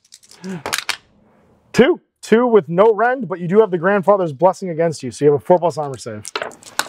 And we crank 1. Oh my god, I wounded you. 9. You got 9 left. And then my Gracier gets to fight because I'm within 3. I have 3 attacks again on 4s. I can't believe I'm alive. And then 4s again, wounds. 1 more at rend 1 with my Warpstone staff. 6 up. 5 up. 5 up. It didn't matter. 6. Yep. So you take no damage there. So now you end a turn. You can decide if you want to teleport away or not. If you do teleport away, you're not going to be able to. No, I will not teleport there. That's fine. And you're not really in a lot of danger, and you might get the double round. So you are control 5 to my control, I think 1, 2. Yeah, so this one's going to flip to you, and then you're control 6 over here, so you'll flip this one as well. So you're going to hold 1, hold 2, hold more for 3, which puts you at 6. And then did you get any cards? No to that one.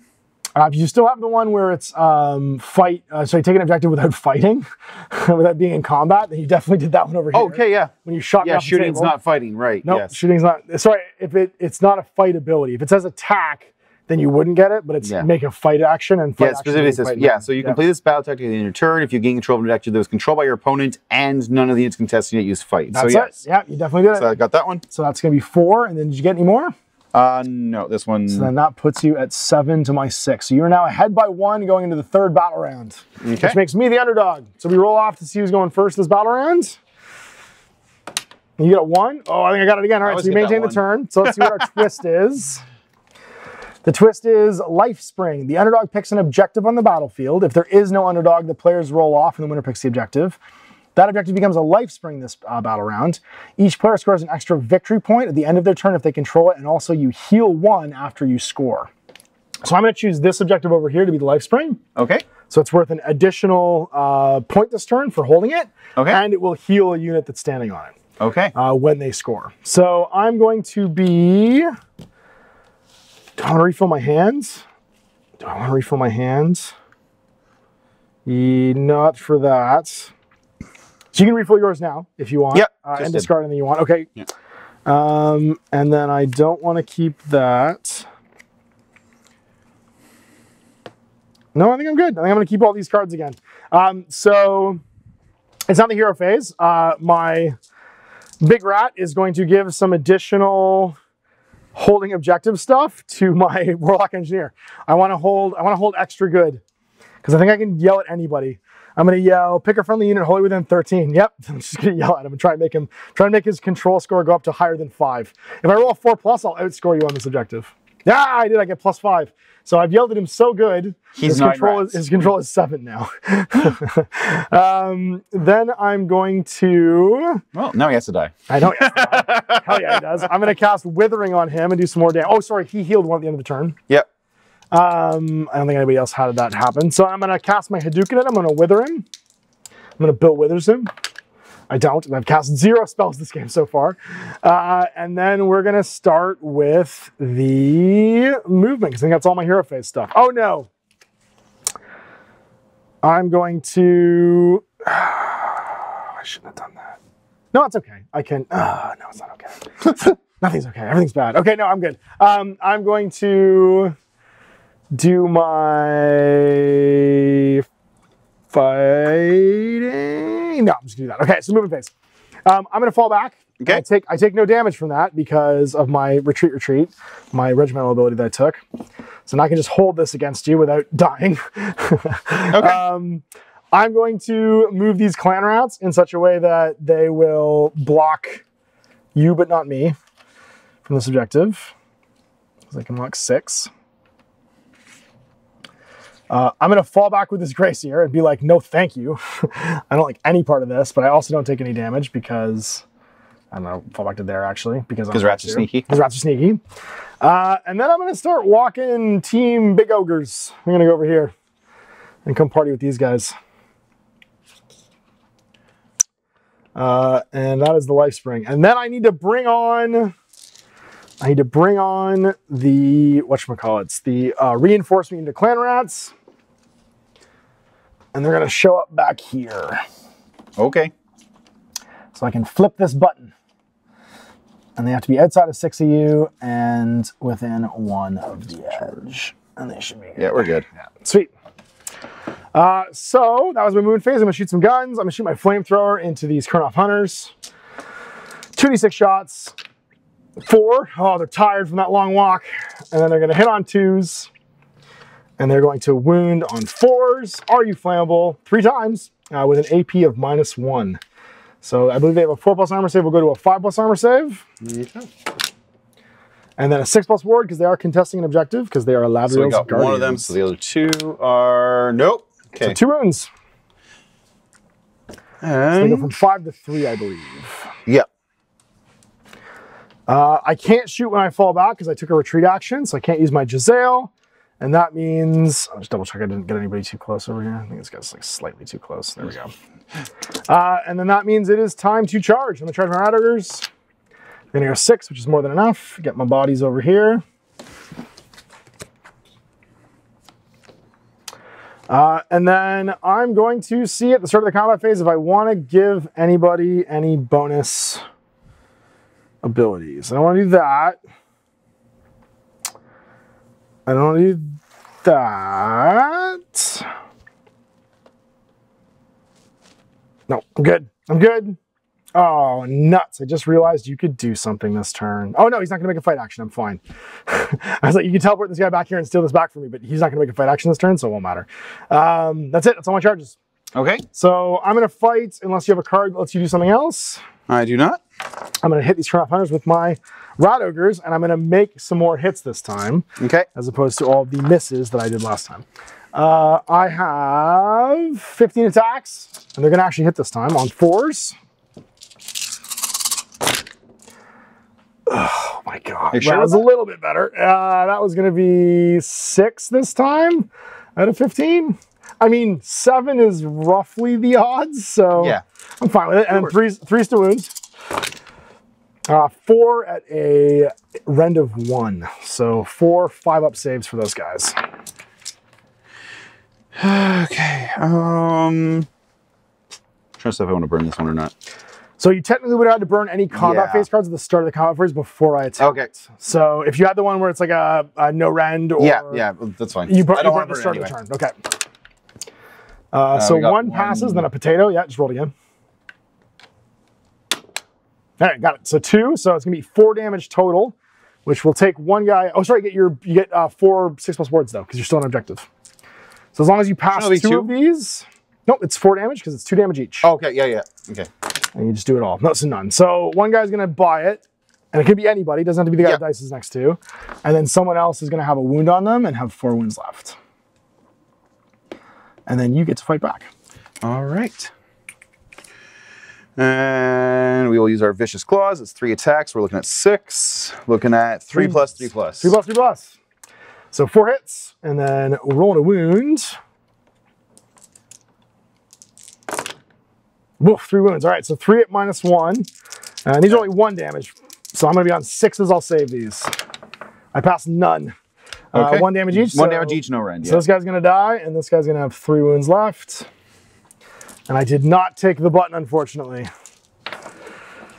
Because you have too many guys still alive. And I've lost Radiger. So that's the end of the combat phase. So end of turn abilities will trigger. And I don't have any that I think matter this turn. I'm going to take this objective from you. I'm going to take this objective from you. So I'm going to hold 1, hold 2, hold more. For 3. I'm going to score Take Without Warning. Complete this battle tactic at the end of your turn if you gain control of an objective that is controlled by your opponent. And they didn't use a fight ability, so they're going to score me that one for 4. Yep. I'm going to do Do Not Waver. Complete this battle tactic at the end of your turn if any friendly units used a fight ability and no units were destroyed.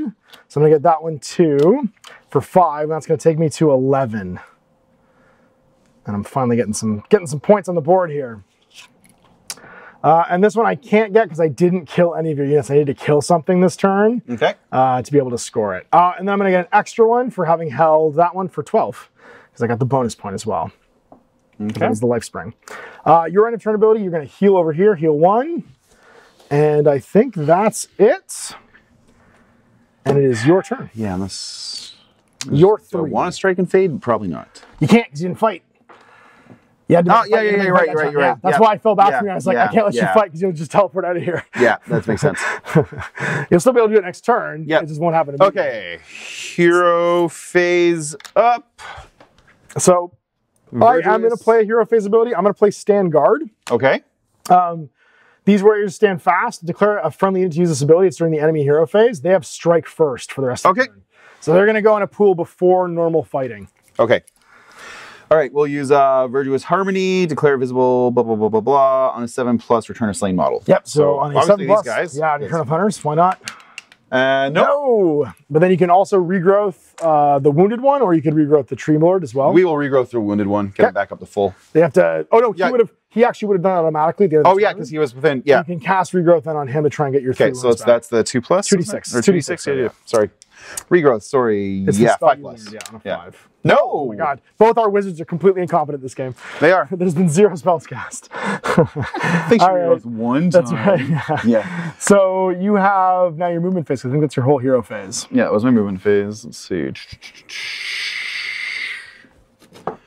They can't move because they're stuck in combat. We don't Remember, you can do your teleport, so she could just like bamf to grab. Yeah, I think we'll do that. Yeah, she'll take her. I mean, so could they. Right? They could do it too. And she could walk. We'll do the walk. I think this is the safest place to be right now, to be honest with you. So, and she can go anywhere outside of 6, so she could just be like, so she can just go hi back here. Yeah. Hi. You probably still want to be within 3 of something. Yeah, let's get her within 3 of that. That's a good call. Yeah, just to be able to heal or teleport later. Yeah. Okay. But now you have that button. Okay. Okay, so other movement. He is explicitly not within 3 of them and them right now already, so I don't have to. He can just stand right there and charge over and punch that guy's face off if you want, or shoot him off and then charge somebody else and keep his bum on the objective. So I think what we'll do is we'll get these guys to start marching up. That's probably the best combat for them to be honest. They can't come back again either. So if you wipe them out, they're gone for good. Yeah. So we're move 6 on them. Yes. So we're gonna go. Hey friends. What's up, nerds? This is our house. Our house is and if you fight them in a way that you're within 3 of this too, you could teleport afterwards if you needed to. Yeah. No, not I'm sure the last guy. I think he's pretty happy where he is right now, if I'm honest. Like, that tree lord doesn't seem like he's having much of a problem. Nope. Okay. Shusteen, they can't shoot in combat, right? No, they can't, but this guy, big dude can. This guy can shoot his Hadouken at him, maybe? Yeah, well, Hadouken, the 2-wound warlock. Yep. The guy who's keeping that objective from you. Okay, Strangle Roots, 3 attacks, 3+, got 1. He is terrible at everything. He's not 3+. -1, so you roll a 6 or I'm dead. He's made like 4 of like 19 attacks. That's fair. I rolled a 6 too. Oh, you're the thing you did. I'm alive. Now you have to charge me. All right, so I somehow lived. That's incredible. And yeah, you can't shoot your bows because you're in melee, so it's charge phase. Oh man, random thing. Yep. If he were to charge them, then pull off ground shaker, they have both strike first and strike last. Which means they strike normally. Okay, they just nullify each other? They just nullify each other, yeah. Okay. One just negates the other. That's right, yeah. Okay. They go back and forth. I mean, you're taking one to... Oh yeah, no, I'm not doing that. I was just thinking. I think if you beat them up, you'll probably get to 3 this turn. Okay. We're going to pull the Wellspring. So who wants to charge? We will... Tree Lord. Can he charge in such a way he holds both of these? No, because you're counting for like 9 right now or 7 right now, right? Yeah. So the only way to take that is to kill you. So what you could actually do is you could charge, be within a ½ inch of him, and then still have your butt within 3 of this guy and make attacks against him. Yeah. You probably could do both. Yeah, so I can be in combat with him. I can't be on both objectives, but I can be in combat with him. Yeah, you can be on one objective and still kill both these guys. I still hold this, though, until the end of the round because of my thing. Yeah, the better bet is to kill him. A single hit will kill him, right? Yeah, let's do that. Let's just... All right, roll your charge and see what happens. Yeah, so we're rolling the charge for him. We need not snake eyes. Oh, yeah, you're fine. So you're just going to go within a ½ inch here and then stay within 3 of me, and you're fine. Okay, they're not charging. They're not charging. These guys are. They're going 7. All day? Yep. So we're going that plus a little bit. So he's going to charge all the way to here, and then they just fall in. Get all your bodies on there. And we want to try and finish it such that the last guy's within 3 of this thing, which we do, I'm pretty sure. He has to charge in though, right? Like No. Okay. This is the first guy has to get within a ½ inch, and everyone else just has to be within 3 to be in. Okay, so I can actually do something like this, where he doesn't actually... He won't be on the objective then, but he'll be able to fight. And he's giving me the bounce out if I need to. Okay. All right. That was shooting. That was charging. Charging. So we're in a combat phase. Do you have any combat abilities you want to use? Yeah, I don't have any cards left, so... Okay, these guys, we're going to give them the +1 to hit. Okay. The Martial Memories. We will pop a Ground Shaker on... Yep, so 4+. You can do it on the rats. Nope. So nobody gets Ground Shook. Now, I think I'm like a really wispy willow over there. Yeah, he's not. I mean, he's very durable. I don't have any starter combat things I want to do because I could kill a guy by going all like cocaine and leeches. So I don't think I'm going to bother. And everybody else's combat abilities are dead, so I think it's just going to be right to fighting. Okay. So I have strike first, which means I'm going to go first over here. It's 10 attacks now because one of them's dead. Onto those guys. Hitting on 4s. Okay. And then wounding on 3s. Oh, I woke up a little bit, so half hit this time. I got the odds. Which you got average. Good.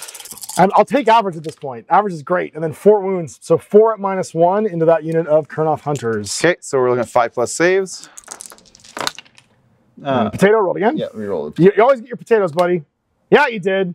So 4 damage. Well, so I can't kill somebody now. And then you get your 6 up shrugs. So one of them sitting on 1? No, 6 up shrugs. 6 up shrugs. Yeah. Hang on. Still. So... That's 4 of them. Yeah, right? 4 of them. That's damage right. 2. Nope. So 1 wound left. Yeah. Man, I can't finish these guys off. Okay. Well, they'll hit back next. Why not? I would have somebody, because we're into the normal pool now, so you get to select someone to go. I would have somebody that could go that you will then not lose somebody with. Yeah, you're fair. You're fair. Yeah. Go over here, then you won't lose any of your revenants before you fight. I'm not killing your tree lord, but no, that's true. Yeah, let's do. But those revenants at the start of the combat phase, you did need to decide if they're going offense or defense, though. Yeah, did you say offense? Yeah, okay, I did. Sweet. Yep. We did that. Got it. Okay, so we're looking at 10 attacks. 2s and 4s. You killed the entire unit that last time. Just for the record, my attack value, I'm 4s and 5s when I attack back. All right, 3 up. 2 up. 2 up because you took +2. Oh, right, yeah. Not that it mattered because you rolled it all anyway. Yeah. And then it's 4s to wound. Looks like 5. It is 5. All right, so 5 at -1 means 6 up armor saves. I pass 1. I lose 4 guys. So technically, I'm still holding the button. And then you get to you've picked a unit. Now I get to pick a unit. Yep. I'm gonna pick these rats. Okay. Because they're gonna or do I pick the Warlock Engineer? I think I picked the Warlock Engineer. He's gonna try and fight you. Okay. He's got 3 attacks. This is his like swan song, so I might as well do him first. So 4s to hit. 2 hits, and then 4s to wound with his warp forged dagger. 2 regular armor saves. Okay, on Tree Lord, 3 up. And we get 1. So 2 damage. You're going to go down to 9. I did something before you kill me. I mean, you might not kill me. You haven't been doing great at killing me so far. No. All right, Tree Lord's going to do the... Do the stabs? Do the stabs. So 5 attacks from... So where does it... Now, your 2 weapons can divide up any way you want before you roll. Let's throw the 5 at him because I really want him dead. Yeah, that makes sense. And then the other ones into the rats, the little guys? Yes. Okay. Because before you roll, you got to declare all the attacks are going. Okay. None? Oh my god! Yeah, 0. Mike! 0. No! This Tree Lord's such a disappointment. This Tree Lord is not great. He's such a disappointment. And then 2 more. Also none. Oh my god, he hasn't hit a single attack, I think, this game. He hit 1. Oh my god. He hit 1 last turn. Oh my god, I love it. Sorry, not sorry. So I'm going to fight back then with these guys, I guess. I got to pile in. Wow. So I'm just going to make sure I'm all within 3. You might kill the Tree Lord. I might kill the Tree Lord with basic-ass clan rats. All right, he can't hit. Because he literally is swinging around like a drunk. So I got 20 attacks here on 4s. That's going to be 6 with the first roll. I'll roll them again. Never count me out. So 6 plus 4 is 5 is 11. Tree Lord is a disappointment. 11. I know. It's because you didn't paint him. That's the problem. I was thinking that, but I want to say it out loud. You immediately said that I'm playing with somebody else's Model's Curse. 5s to wound. Oh, you guys are heroes. Look at these rats.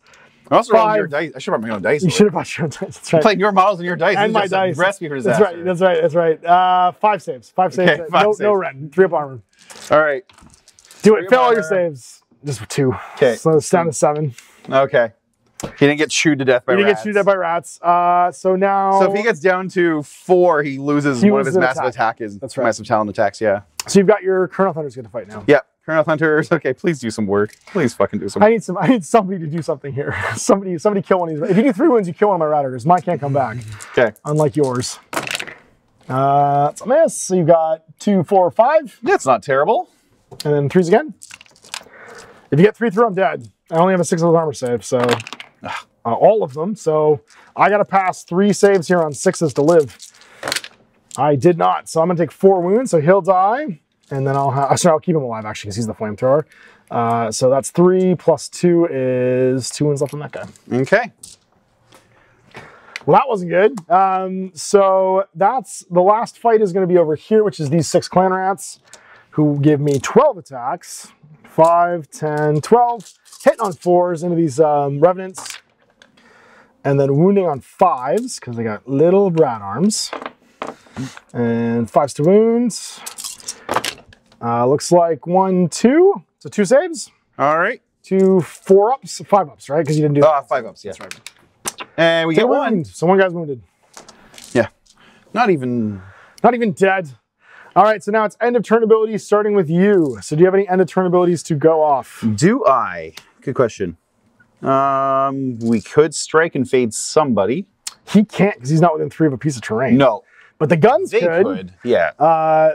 And what's funny, no, but then you go off the objective and lose it. Unless I strike and fade to like here and kind of stand on it. You need to have 2 guys stand on it. Actually, 1 guy tied would keep it for you, but you can't because he's within 6 then. Yeah, I'd have to pick up a spot that's like... Yeah. It'd be like right But you have to be not within 6 of him either. So can't do it. No, you're right. There's not a sweet spot there. You can just get them out of combat and give it up. You're going to hold 1. Let's just hold. Well, you need to hold. You need to keep this one because you only have hold 2 that way. No, I'm not going to give it up. Yeah. Okay. Yeah, so there's not much point in doing that. I get my D3 guys back in that rat unit. So I get 2 guys back because there's always more rats. Yep, and then we will ley lines. Yep. So these guys will heal 1 and go back to 2. You'll heal the 1 floating wound on that unit that I did. Yep, and that's that. And then this flips to you. I keep both of these because somehow this guy's still alive. Are you keeping this one, or I have 8 to your 1, 2, 3, 4. So 8 to 8, so it doesn't flip then, right? Yeah, it doesn't flip, so it's gonna stay mine. So you'll hold 1, hold 2, hold the life spring for 3, and then did you get any cards? Good question. Complete this tactic if you have an enemy or friendly unit wholly with it. Oh, I should do. Oh no, I wouldn't get that one though. Never mind. You have him. He's holding in my territory. But not with, he's in combat though. Oh, but he's not in combat. Yeah. Okay, I see what you're saying. I was gonna say I could have walked some like. Yeah, you could teleport them out. That's true. They're not grabbing. Because they're not grabbing anything, so you can just leave and then jump over here if you want. And might as well. Might as well. Go for it. 2+. Okay, so whoop, and it's not a 1. All right, so then you jump over here. Yeah. You just got to stay outside of 6 of me. So you're basically just lined up along this line over here. And that'll get you the whole way within my territory. Yeah, so that's and not in combat. Yeah, so that's 1. So you get 4 then, and then anything else? Complete this tactic at the end of your turn if any friendly units use a fight ability and no friendly units were destroyed. Yeah, you get that one too? Yep. So that didn't kill anybody. So 5. And where's the dragon? The Dracothian is this guy back here, isn't it? Yes. Oh no, so it is this one. It's this one over here, yeah. Yeah, so I'm grabbing that too. Then. For 6. So you're gonna go to 13. So you're up by 1. You're leading by 1 going into the final battle round because you cleaned up your whole hand. Good job. Even with those dice, you still clean up your whole hand. Yep, 13. You're 13 to my 12. Yep. So it's final battle round 4. And we are rolling to see who's going first and then doing our twist. I cannot believe I get one of these. Alive. Okay, it's better than a 1, no, but not better than a 3. So we've never had a double round. It's just gone as normal. We now have the twist of Reclaim Garan, the underdog, me, picks 2 objectives. Each one is worth an additional victory point this turn. So if there's no underdog, each player can pick 1. I'm going to pick... So pull the Wellspring off and then... Yep, I get to mark 2 of these basically to be special for the turn and they're worth an additional victory point. So I'm going to choose... I'm just going to choose this one. I don't like any of this. You're outnumbering me now. This is terrible. I'm going to choose this one. Yeah. Because I think I'm going to be able to keep it. And I'm going to choose this I feel like this is the one I'm going to be able to keep it too. Yeah. I think those are the ones that I probably have the best chance of you not taking away from me. And so now it goes to refill my battle tactics hands. I got to score big if I'm going to take the top here. Okay, I like that one. Ooh, that's not going to be easy. Nope, I don't love that one.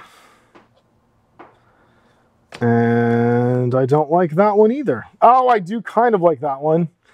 Oh, everything sucks. Okay. Those are 3 and they're all relatively great. So what's the burn on this one?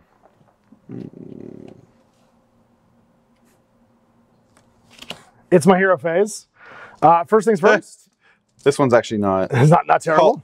It's call reinforcements, which uses is to have someone who hasn't already been reinforced. Oh, that's right. So and has to be 5 or more models. So I have 1. It's really valuable for some armies, like the Chaos ones, who don't have any reinforcements. I can see that can be just useful for this too. Just you could get an extra reinforcement out of it. Well, no, because any units that's already reinforced can't come back. So like if I've used it again, then they can't come back again. Could you use it like now? Like let's say you guys were wiped out just that last turn. It would be the same as using my normal reinforcements, but I get less guys. Okay. Right. Okay. It's designed to be used on armies that have units that don't have reinforcements. Right. So I'm going to try and shout at this guy to make him hold an objective better again. Okay. And I do for +4, so he's going to be holding at 6, which means he still outclaims you somehow. Then I'm going to... the combat kind of bears that out. It's incredible. I'm going to Hadouken him again. Okay. I do this time for D3 mortal wounds. How many do I get? I get 1, so you're down to 6. So I haven't quite bracketed you yet. If only I could shoot into combat. Oh my god. I feel like I don't have any shooting now, except I can shoot into combat over here. And that's my whole hero phase, pretty much. I don't think I have anything else I can do. Ooh. No, I'm not gonna do that one. Okay, that's my whole hero phase. So now it's moving phase. I need to move.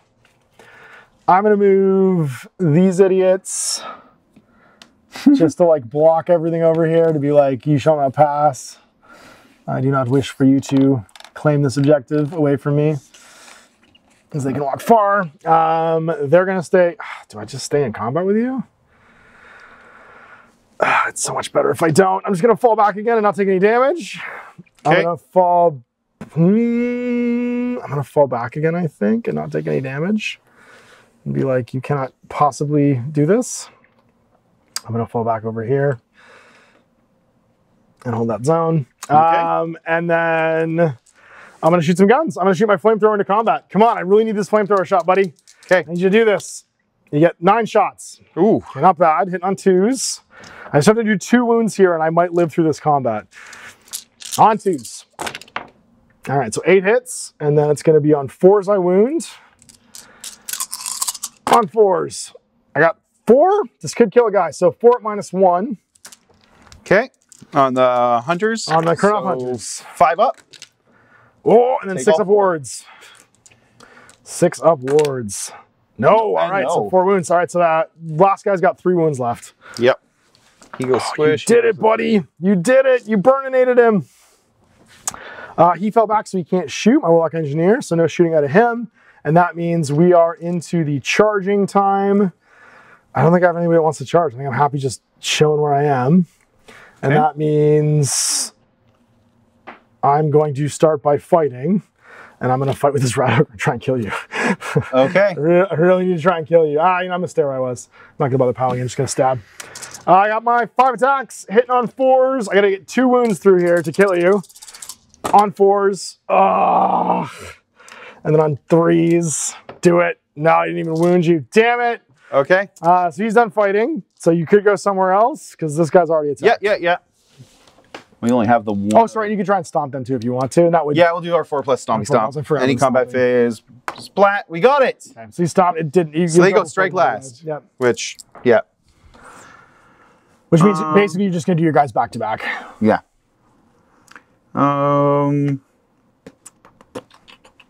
Yeah. Well, so might as well do them first anyway. Doesn't matter yet. Anyway. So 2 attacks or 3? I think 3. Vicious claws. 3s and 3s. 3. If you get 2s, I die. Oh, we got 2. Oh, I lived.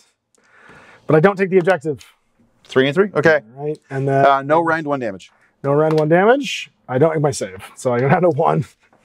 Just hanging on by a thread here. Oh man. And then we are on to Tree Lord. Tree Lord gets to fight. Yeah. And he pulled out a contest just outside 3, so we're going to hit the rats. Yeah. So let's try and do better. All the attacks are going to the rats because we have nothing else. You might just kill this unit. I might have made a or I might hit nothing as evidence. You could pile in 2 if you want to. It's not going to get you on another objective, but you can make a pile for me. You can get within 3 of this. Oh yeah. So I would absolutely pile in 3 just to have my bum in the objective and be within 3 of this thing. Okay. Then at least you'll heal and you have the option of getting out of there. Okay. So sweeping blows, 4 up, 2 up. Hey, we got something. Yep. 4+. So we got 2 of those. 2 wounds. You are very strong. Okay, we got the 2. All right, 2 6-ups. I fail both, and so 4 rats die. Well, we total damage. So you do. I've got 4 damage so far. Okay, so 2 more coming. 4 up. I got 1. And then 2 up again. Got it. And then I don't have a save against this because it's Rend 2. It's Rend 2, damage 3. So that's going to be 7 damage total. So I'm going to lose 7 guys. 7 rats. One rat remains. Oh no! They weren't damaged yet. They weren't damaged yet, so they're mostly alive. And then they get to fight back because that's their strike last now triggers, and they'll get 6 attacks. I could mathematically possible to kill you, not that I think it's likely. On 4s I hit. Oh, so close! I almost got you. And then on 5s I wound. Not that this is going to actually wound you. Oh my god! I wounded you 4 times. That's incredible. Make 4 saves. 3 up saves. I did 1. So take 1 wound. Down to 5. I'm just going to put it right back because you're just going to heal it. Yeah, that's fine. So you heal back to 6. We shall regrowth that, yes. Because that is the end of turn. I'm also going to get D3 guys back in this unit immediately. I get 3. So you killed 7, then 3 just came back. I'm going to get D3 back in the other unit. I'm going to get 1. And then any other end of stuff trigger for you? I don't think so, unless I want to do a strike and fade. You can do a strike and fade. Oh, he healed 1. This guy's going to heal 1 to 4. Yeah. And then you could strike and fade. I can strike. Actually, I could strike and fade him to about here. Just thinking, what else do I want to do? Strike. You get him out of combat that way. Yeah. That's what I was thinking. And then shoot, and then. You have this right now, though. It would flip to me if you leave. That's what if I can strike and fade to. Well, it's a 6-inch objective, so there's no way to be. Okay, yeah. Got it. Right? Yeah. Okay, so there's not much point in doing that. The trig says you can't, unfortunately. Nope. Math lied to me. Okay, well, we're good. The tree man could leave, but then you wouldn't gain. Yeah. Actually, you're not gaining this anyway. No, because you're yelling too loud. But he could leave. Tree man can go somewhere else if you want, and he could go like back here. Yeah, and honestly, he's good where he is. You don't want to try and take the bonus point next turn? Yeah, you know what? Yeah. Just saying, like, you're not getting these back, but that bonus point's the flimsiest. No.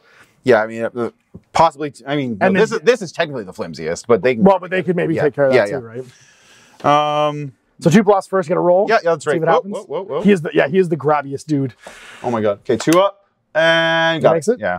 So he's got to stay outside of 6 and next to that objective, that piece of terrain. Yeah, so you should be good. So 6 and Bamf. Hi guys. They're so mobile. It's so cool. All right, so then he just like goes down and comes back up like a Zerg. So then we do our flipping. So this stays mine, this stays yours, this stays yours. So you're gonna hold 1, hold 2. Did you score anything in your hand? Oh no, it's my turn. What am I doing? Yeah. Yeah, it's yours. Yeah. I keep this one, so I'm gonna hold 1, hold 2, hold 3, 4, 5 for the bonuses, and then I'm gonna get a 2 raise. You complete this battle tactic if you, at the end of your turn, there are any friendly units within 3 of a long battlefield edge in your territory, or an enemy territory. Ah, crap. I meant to not move them. Oh no. I don't get it now. That's fine. I won't get that. I'm just gonna get 5. I'm gonna go to 17. Okay. 17. I meant to keep a guy within 3. Yeah. So I could do it, and then I didn't do it. So I didn't score that bonus one. So if I lose by 1 now, I didn't really lose. I'm just stupid. These are 2 different things. So it's your turn 4. Last turn of the game. So hero it up. Yep. First of all, our Virtuous Harmony. Do we have line of sight there? Or is that wall in my way? I'm going to say you do. Okay. Wholly within 18 inches. Yes. Cast 2d6 on a 7+. We get a guy back. We did not. Did not get a guy back. That's the not 7 up. Our wizards suck. Okay. You've also got good job. Regrowth. Good job. You could do regrowth on him to heal his last wound. we could do regrowth on him. Please. Yeah. So 5 up. And he gets his wound back. Yeah. That's 2 dice, but you cast it anyway. Oh yeah. Sorry. So he gets to fully healed. It's 2d6, but we still got it. And he casting rolls 2d6. It's heal d6. He had 1 on him. So yeah. Okay. Yeah. So he's fine. Can't roll less than 1 on a d6. Nope. I mean, I feel like I could today, but if the Tree Lord's rolling That's fair. Yeah. Okay. So that's all the hero phase. So it's movement. Do I want to do anything in the hero phase? Do you? I'm going to do. I might as well. I'm going to do Inspiring Presence.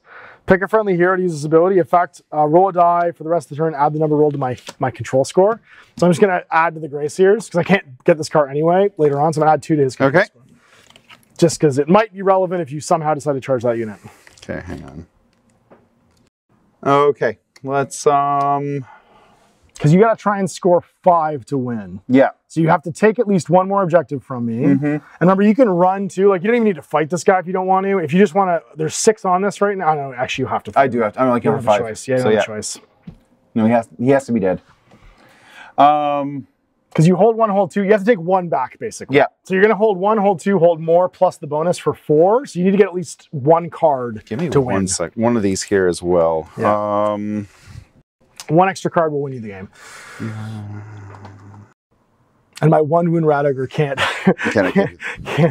can't somehow die. Okay, we're gonna have these guys move up as far as they can. Sure. Yeah. Let's say it's out of 3. I'm gonna go laterally, just yeah. That's fine. The zone at least. He's also going to move to not 3. Yep. And cast hands. He shall cast hands. Okay. He's good right where he is. Do I want to pop anywhere? I'll be honest, I would move her over here. Like, you could lose this objective if you don't do something about him. Yeah. And I don't know what you would do about him, but it's the final turn of the game, so her dying is irrelevant. Right. Like, she might as well run in and try and stab somebody. She's speed 6. Well, it's not necessarily that she might do that. It's you might just want her body on this objective. So, like, you could run plus D6 too. Yeah. If she'd speed 6, you could run 12 and just be like outside of 3 over here. I don't know. Yeah. It's up to you. You could also charge and get into the thing the same way. Yeah, let's do the same thing. We'll do a charge. So we're going to just walk not as close to to 3. Yep. Yeah. Okay. All right. Shooting. Got the clock. Hey, Tree Lord, can you hit something, please? So now the question is, do you need to, so in melee, you'll have to kill, there's 9 guys there, you'll have to kill 5 of them to take it away. Yeah. But you also definitely can't lose him to this guy. Right. So, and only one of these units will get to fight first. Oh, that's true, I can shoot into combat, I forgot about that. Well, that's irrelevant. It's more, do you shoot him and finish him off to make this safe, or Yeah. do you shoot over here to try and soften this up before I charge? I mean, both things, this is worth 2, this is worth 1, so Also, they might end up striking last, which means you'll be able to go first over here anyway. Yeah. You don't have to get 1 attack through. Yeah. I would shoot the rats because the payoff is better shooting the clan rats. Yeah. Okay. You score 2 points, right? Okay. Strangle Roots, 3 attacks at the rats. 2 hits. 2 hits. And 3 swoons, or 2 swoons, sorry. 1. 1. 6 up armor. Nope, so I'm going to lose 2 guys. Squish. Okay, that's the only shooting I can do, right? Because, yes? Yeah, because the other guy's in melee. The other guy's in melee. So that's charging. Okay, so they're going to charge him. Make a roll. That's 11. Okay. So, yes. Everyone in melee. Everyone in melee, everyone on the button. Yep. She's actually going to charge him. Go for it. That does give you a backup. So that way, if he does get killed, you can pile onto the objective, right? So you can just go to there and be on the button too. And then obviously he's going to get into. And he got... Oh, barely. He made it. Staying within 3 of everything. Okay. All right. All right, so I'm going to burn a card. Okay. And I got to try and do this. This sucks. Okay. I got to roll pretty high here. I'm going to try and countercharge with these clan rats into this unit just to get on the button. I roll 4, I don't make it. Yeah. No, there's no way. Damn it. Okay. Damn it. I needed that to save the day. You just have to live. That's all. You just have to live. He's got to live. He'll live. He'll be fine. Everything's great. Everything's fine. Okay. That is all I can do there. So it is you're picking a... Sorry, first you stomp. And combat phase ability things happen. Yeah. Nope. Nope, no stomp. Okay. Do I have anything I can do? He's the least stompy tree. He's very willowy. So then it's you're picking it to fight first. Let us... I think we do him into here first. Yeah, try and finish that off. Okay. Yeah. I'm not worried about them dying or him dying immediately. Nope, that's true. Right? Yeah, that's true. It's 3s and 3s. All right, so we're looking at... Sorry, wrong card. Yeah, 3s and 3s. We got 1. Okay, and then again. Oh my god, oh my god, oh my god, oh my god. Well, we at least got that. All right, I need a 6 to save. No, I'm dead. Okay. Good job. That Rediger's dead. I'm going to go with this Warlock Engineer. Oh! Can she follow up? No, but she's already on the button. She can make a pile-in move because she charged this turn. Yeah. Not that you need to because you already have it. No, it doesn't really matter. Doesn't change anything. Okay. I'm going to fight with him. Oh, and that was your... And see if I can kill you. So I have 3 attacks on 4s with my dagger. I hit with all of them. Okay. And then winning on 4s. I win with 2 of them. There is no rend. So 2 5-up saves. I killed 2 guys. Kill 1 guy. They have 2 hit points. They're 2 damage. Oh, is it 2? Okay, okay. 2 damage each. So I'm going to kill 2 guys. So then you get to do anyone else you want to have go next. I would probably do the Tree Lord. I will do the Tree Lord next. There's no point in them going there. There's the mathematical possibility that I could kill you. You could potentially, yes. Okay. Tree Lord, please, for the love of God, just roll something that's not 1s and 2s. Okay, so we're going to do all of our attacks in. We'll do the 5 Super blows first. That's 1 better. On a 2. You got to kill 4 guys here. Oh. Or 3 guys. You got to kill 3 guys here. Come on, 3 Tree guys. Lord. 2 plus. Well, we got that at least. Right, I got a 6 up armor. 6 up armor. Yeah! Oh, all right, you got to get that. You got to get that tree. Impaling talent. This tree. Get the impaling talent. Massive impaling talents. 4 up. Okay, we got 1. Just don't roll a 1. Nah, I'm dead. So at least 3 guys. You got the zone. So that's 3 damage. Yeah, it's rend 2, and I only have a 5+ save, and then it's 3 damage, so 3 guys will die. The trick is I'm gonna get D3 guys back at the end of the turn. Yeah. So I probably tie you on that. You need to kill 1 more, I think. So you really need to kill this guy. Yep. Yeah, we didn't manage that. Oi. Okay. Actually, you can make a pile-in move 3 inches. You don't quite get within 3. It's like 3 1/4. You don't quite get within 3. Could he? It wouldn't matter because he's gone. He's already gone. Yeah, he's already gone. You do have. But could he get on the button? No, he couldn't. He's still more. It's almost 6 inches away. No. Yeah. Okay. They can fight and try and kill me. 1, 2, 3, 4, 5, 6. Yes. 3 up, 4 up. Okay, that's better. I think I'm dead. Hey, someone did something. That's 2. It was 2 up. You hit with all of them anyway. So, because you chose the hit fighting stance. So, right. Be 2 saves. Rend 1. So my 5+ becomes a 6+ armor save. If I roll a 6, I live. Otherwise, I'm dead. I'm dead. You got the zone. So that one belongs to you. So now end of turn. These clan rats get D3 guys back. and go to... Yeah, you can't roll 0. I can't roll 0, so I get 2 more guys back. Then these clan rats get D3 guys back, and I get 1 back. This flips to you. So you're going to hold 1, hold 2, hold 3, and then did you get enough bonuses to get this? I think you've already got behind enemy lines. Complete this battle tactic at the end of your turn if there are friendly units within 3 of the long battle edge in enemy territory. All right, so it's going to be 4. You 1 more, so you're at 17 right now. We're tied. Complete this battle tactic at the end of your turn if 2 objectives are controlled by your opponent. Nope, only got 1. Got the 1. Yeah, and then this one's have to be at short battle edges, which I'm not at either, so... Oh, you need to be here and here? Yeah. Oh, you could jump. Yeah, but I can't get both. I can't jump twice. You can't get both. That's right. Yeah. I can jump 1, but I can't these guys could have piled... You're not going to be quite close enough. I was going to say, they could have piled in during the fight, and then he could jump over to here on 2+, but you're not going to get both of them. No. All right, we tied, man. 17 to 17. Good game. Holy moly. So there it is. Your first game of Spearhead. We managed to do that in about 90 minutes. No edits, right? No cuts. 90 minutes. And yeah, let's go talk about it. Cool. All right, so we go tie game. Yeah. End of it all. 17-17. As close as you can possibly get. We went back and forth. And you literally learned the game while we were playing. Yep.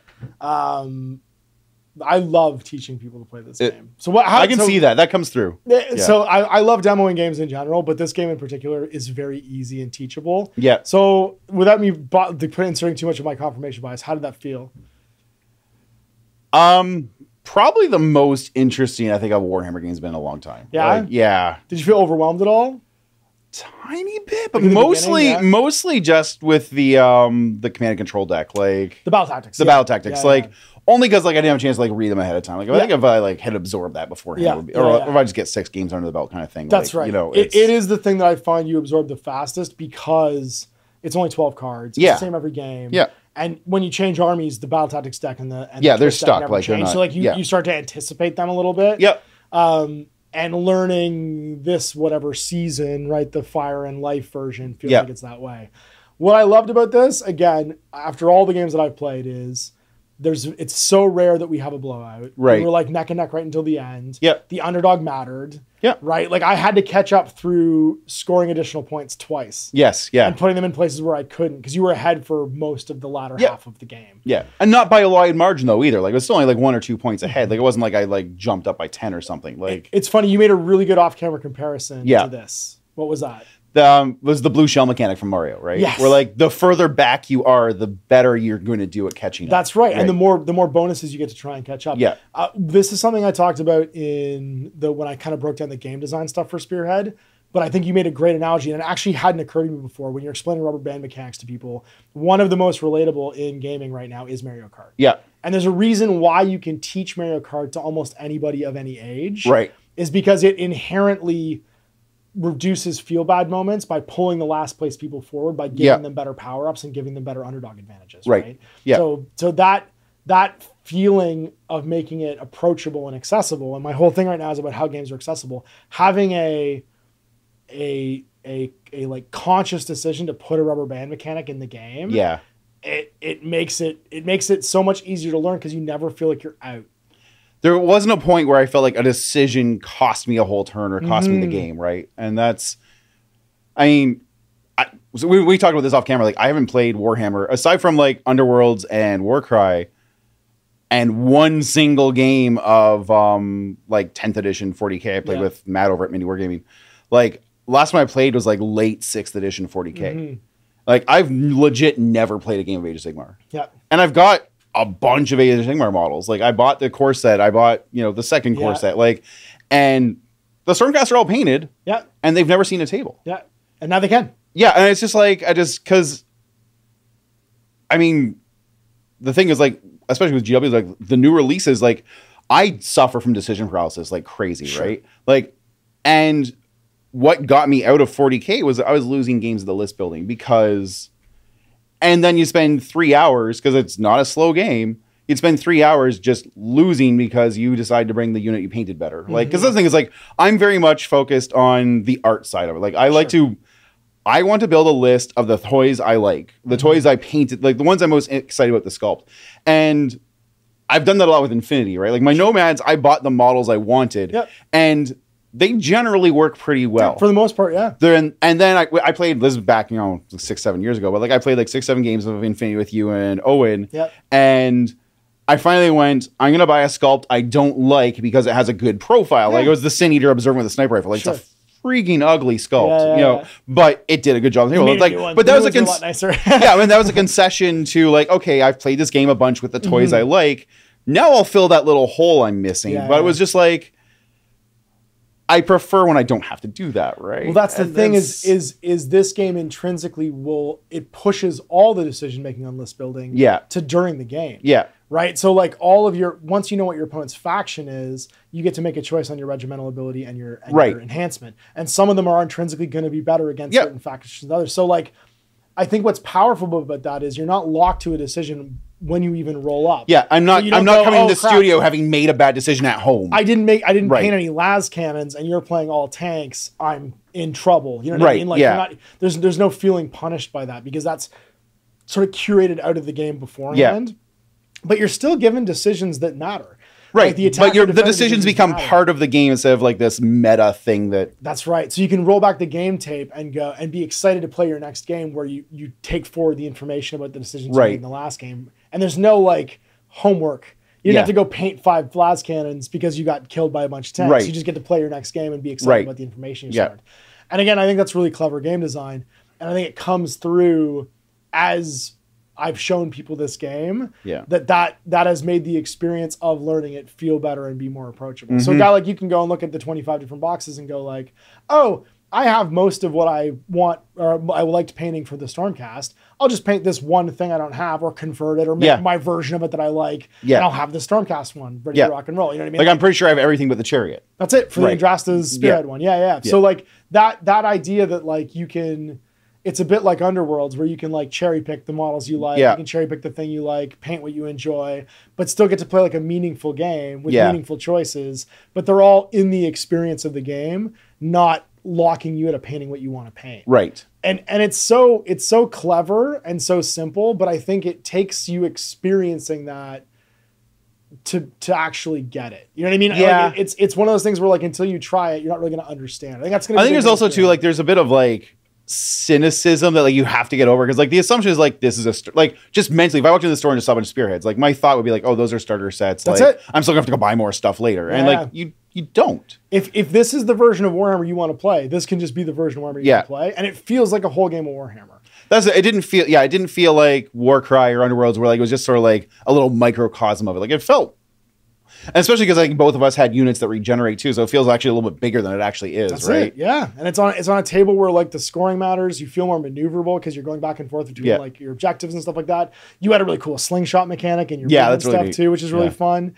And like all of the armies are different in that way. Yeah, and so you get a different experience by picking a whole different army, but you don't have to do anything outside of that. You're going to get that experience no matter what. You can't kind of screw that experience up because of the way the game's designed. Right. And again, that idea that you could walk away from Spearhead for 6 months and come back and it'll be exactly where you left it. Right. Because that book is one book and everything's in it. Right. And it's not, and like, that's a finished game. It's a finished product. It's funny. The thing that popped into my head originally was this is the first time since 1998 with the 3rd edition Warhammer 40K book that one single book is the whole game. Yeah. And I'd forgotten about how much I liked that about 3rd edition 40K, that like, because it was so different from 2nd edition, they took every profile that was going to be in 3rd edition and stuck it in the rule book. Right. And so you could just have that one big black rule book, and they called it the BBB, it was the big black book. Yeah. And you could play 3rd edition 40K at launch. They eventually did codexes and added more stuff, but like, it was a complete game in a book. And if you only ever had that book, you were still good. Yeah. You could play Warhammer out of it, and it was all valid. So anyway, man, I had a great time. Me too. For checking it out. You'll be part of Spearheads. So you got 17 as your score right now for the swap, for doing our blind grabs for a Spearhead box set, which will be part of sort of like this summer's project where we all get to paint one up. And then we're going to have what we call Spearfest. It's going to be a big barbecue at the Royal Canadian Legion. We're going to have some food, drink some beer, play some games. So thanks for watching, everybody. We'll see you for more Spearheads in the future. Till I'm Ash. This is Mike. Cheers. Happy wargaming.